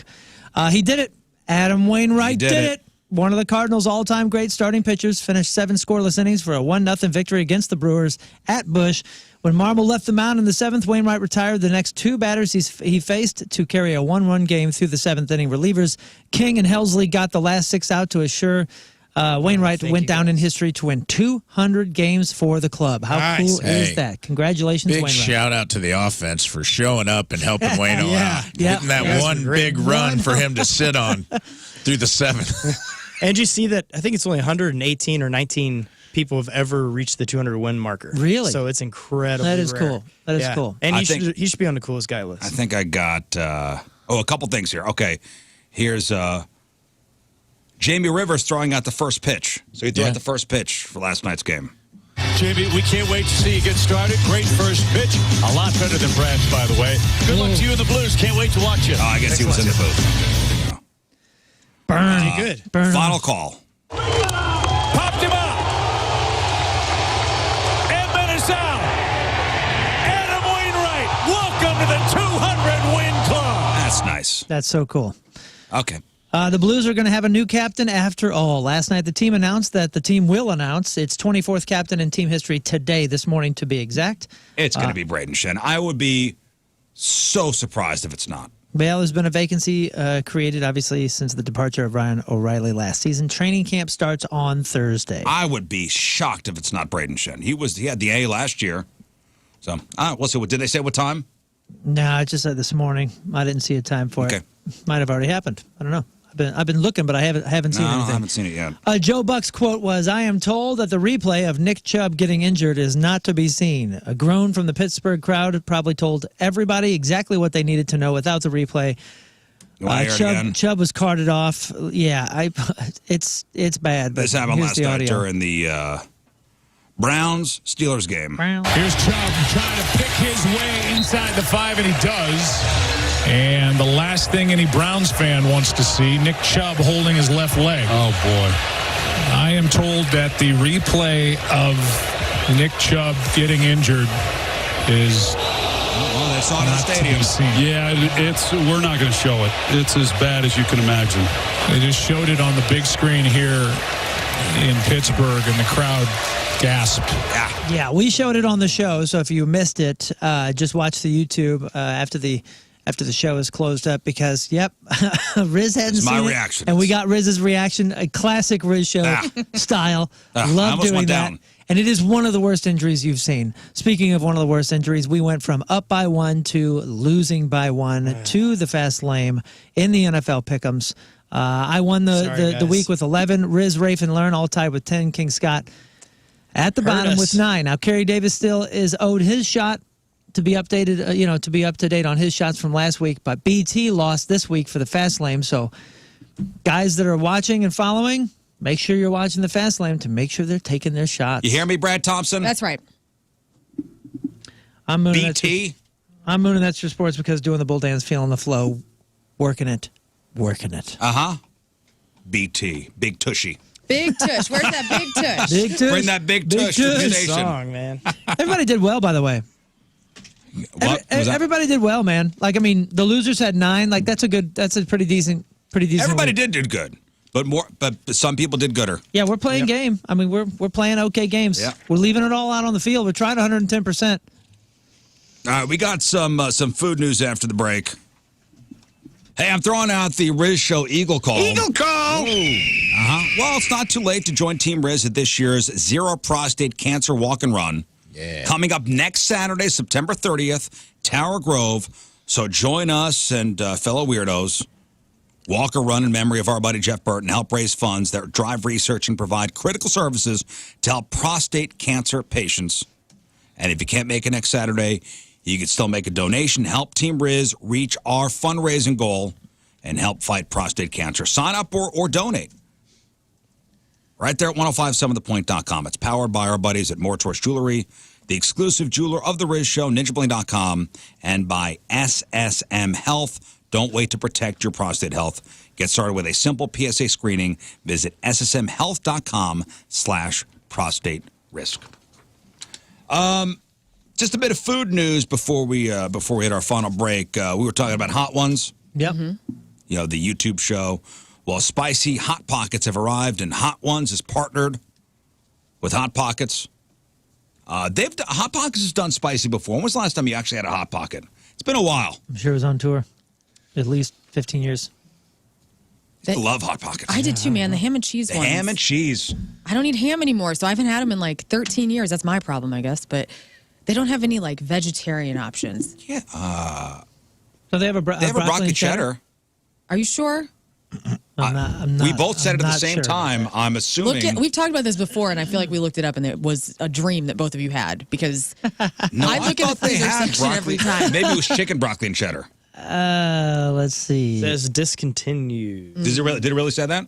Yeah, one I thing like did. that I don't know one. if it means it isn't currently. Applewood bacon, egg, and cheese. It looks like it's Barbecue back in recipe beef. stock. Like if they did Barbecue like an recipe egg and chicken. cheese one, that would be awesome. Ham, egg, and cheese. Sausage, egg, and cheese. Chicken panini. Style Man, chicken. those ham and cheese ones were good Cheeseburger. after school. You just pop them in. Chicken you and put 'em in the cheddar with sleeve. broccoli. Yes. You put them. You put a Hot Pocket in whatever magic dark art sleeve. 4 cheese pizza.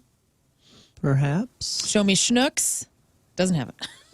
Well, so Hot Pockets have done spicy before. Spicy pepperoni Hot Pockets, spicy chicken, jalapeno, but never this level of spice. So there's 4 types to burn a hole in your stomach. And it features a different hot sauce from the show. Spicy garlic chicken and bacon is the mildest, only a 2 out of 10 on the heat scale. And then 2 others are 5 out of 10. The smoky green chili, cheesesteak, and hot habanero sausage and pepperoni. All 3 of those are hitting stores nationwide this month. But at least one is, the last one is supposedly too hot for stores. Somebody in the chat just put, yeah, Hot Pockets have been going downhill. Downhill? What hill did they start on? They started level land, man. It's the plains of frozen What? foods. Oh, these are adult Tostinos pizza rolls. They don't have to I do got anything. news on Tostinos, too. What? Totinos. After school Totinos. snacks. Here we come. Now made with real products. The fiery hot pepperoni version has a sauce called the Last Dab. That's like a 10 out of 10 on the spice scale. Mm-hmm. So listen, if you're into Hot Pockets and you're into spicy stuff, look for those in stores now. Pizza roll lovers, new flavor to try. Totino's offering its own unique twist on an iconic American Chinese dish with the introduction of new orange chicken pizza rolls. Okay. That could be good. I Could can see be that being good. Yeah, it doesn't sound. I'm not like disgusted already. You know It's what like I'm an saying? egg roll. It's almost like an egg roll. But is the orange and the I mean, it's sugar. the bread, is that going to be weird? No, it's You know? just sugar wrapped around bread. It's pretty Filled good. with chicken and sweet and spicy orange sauce wrapped in the brand's signature golden crust. In stores now, if anybody's tried them. Is it going to be too much sauce? Because you can overdo it. I bet you it's perfect. I bet you they're delicious. I bet you they're delicious. Delicious. Somebody do it. And They tell don't us. release a pizza roll that hasn't been thoroughly tested vetted. and approved. Thoroughly I would vetted. love to be on that panel. They've done tons of market research. Somebody has eaten thousands upon thousands of little pocketed pizza rolls to come up with this being releasable. Yep. In It various sounds- states of sobriety, too. It They have to sounds test good. it on everybody. Anything in a pocket like that is good. Hand pie, Yeah.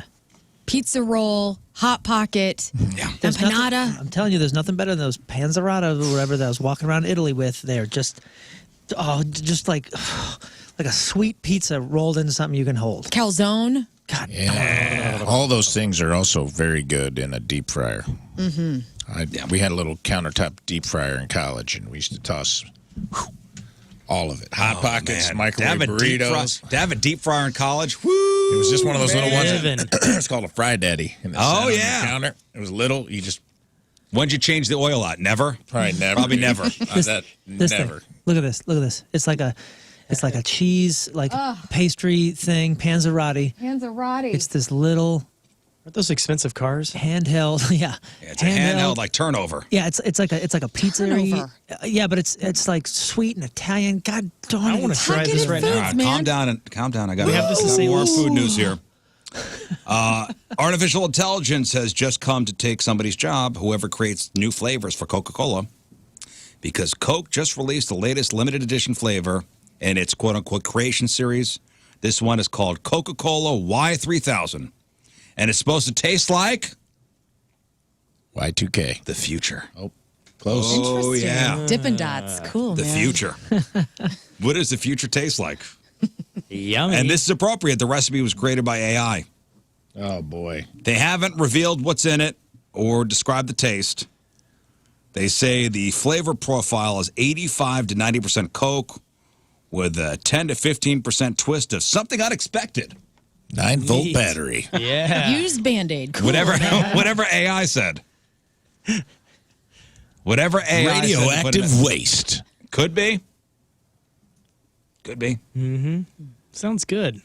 How do you feel about that? Would you want to go, let's say in the future, restaurants of the future, no staff, no chefs, everything is robots, everything is AI. Would you want to have that experience? AI created FDA everything. approved AI bots.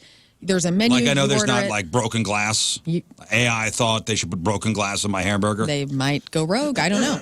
But you get to like Are go to a microwaves still restaurant. working or are they going Microwaves straight? Is are there working. any human oversight? What if they just put cocaine back in? Well, of course, there's human oversight Yes. at some point. in the Cokes. She's saying completely AI. Well, yeah, I'm just saying that, but I mean, there's no such thing as completely AI. Hypothetical. Let's play pretend. Hypothetically. I was watching an old interview with Elon Musk last night, and he was saying that by 2030, that is when AI is going to be at its prime. Like that's going to be the moment. So where we're your like, whoa. restaurant is completely AI. No human oversight? No human oversight. Somebody owns the building and maybe has a surveillance, but that's it. I've been to a bar like that was on a cruise ship, and there's no humans there except for somebody to fix whatever. But there's screens and like all these like almost like little river kind of paths to a giant robot. And you type in what drink you want, what specifications, and then when it's your turn, and it all does it in line, so nobody cuts the line or gets the bartender's attention before somebody else. Aw, track And as soon as it's your turn, it goes blah, blah, blah, blah, makes the drink, and then it goes and comes right on down the river to you. And the drink is perfect and it's got the right amount of whatever in it. Yeah. No, you No can't ask, tipping. Extra. can't ask for a strong pour. No tipping anymore. tipping. You just pay a flat fee, $100 to eat this meal. and I don't know. and the place was packed. I don't You could get a drink in half the time from the human next to it. But everybody wanted to have the experience with the robot. Yeah, I mean, just a mixed drinks, it's fine. I don't know. The chef, the recipes, and it's all AI with no human oversight. But they're not going to mess anything up. I don't know. you- I don't you think we're wanna there stay- yet. you I wanna don't s- think I don't trust it enough yet to go to a total autonomous AI restaurant. I think it's going to be a fad. People are going to be like, oh, we're going to go to the AI restaurant. Listen, maybe by 2030, he's right. I mean, I don't know. I just don't. We're not there yet.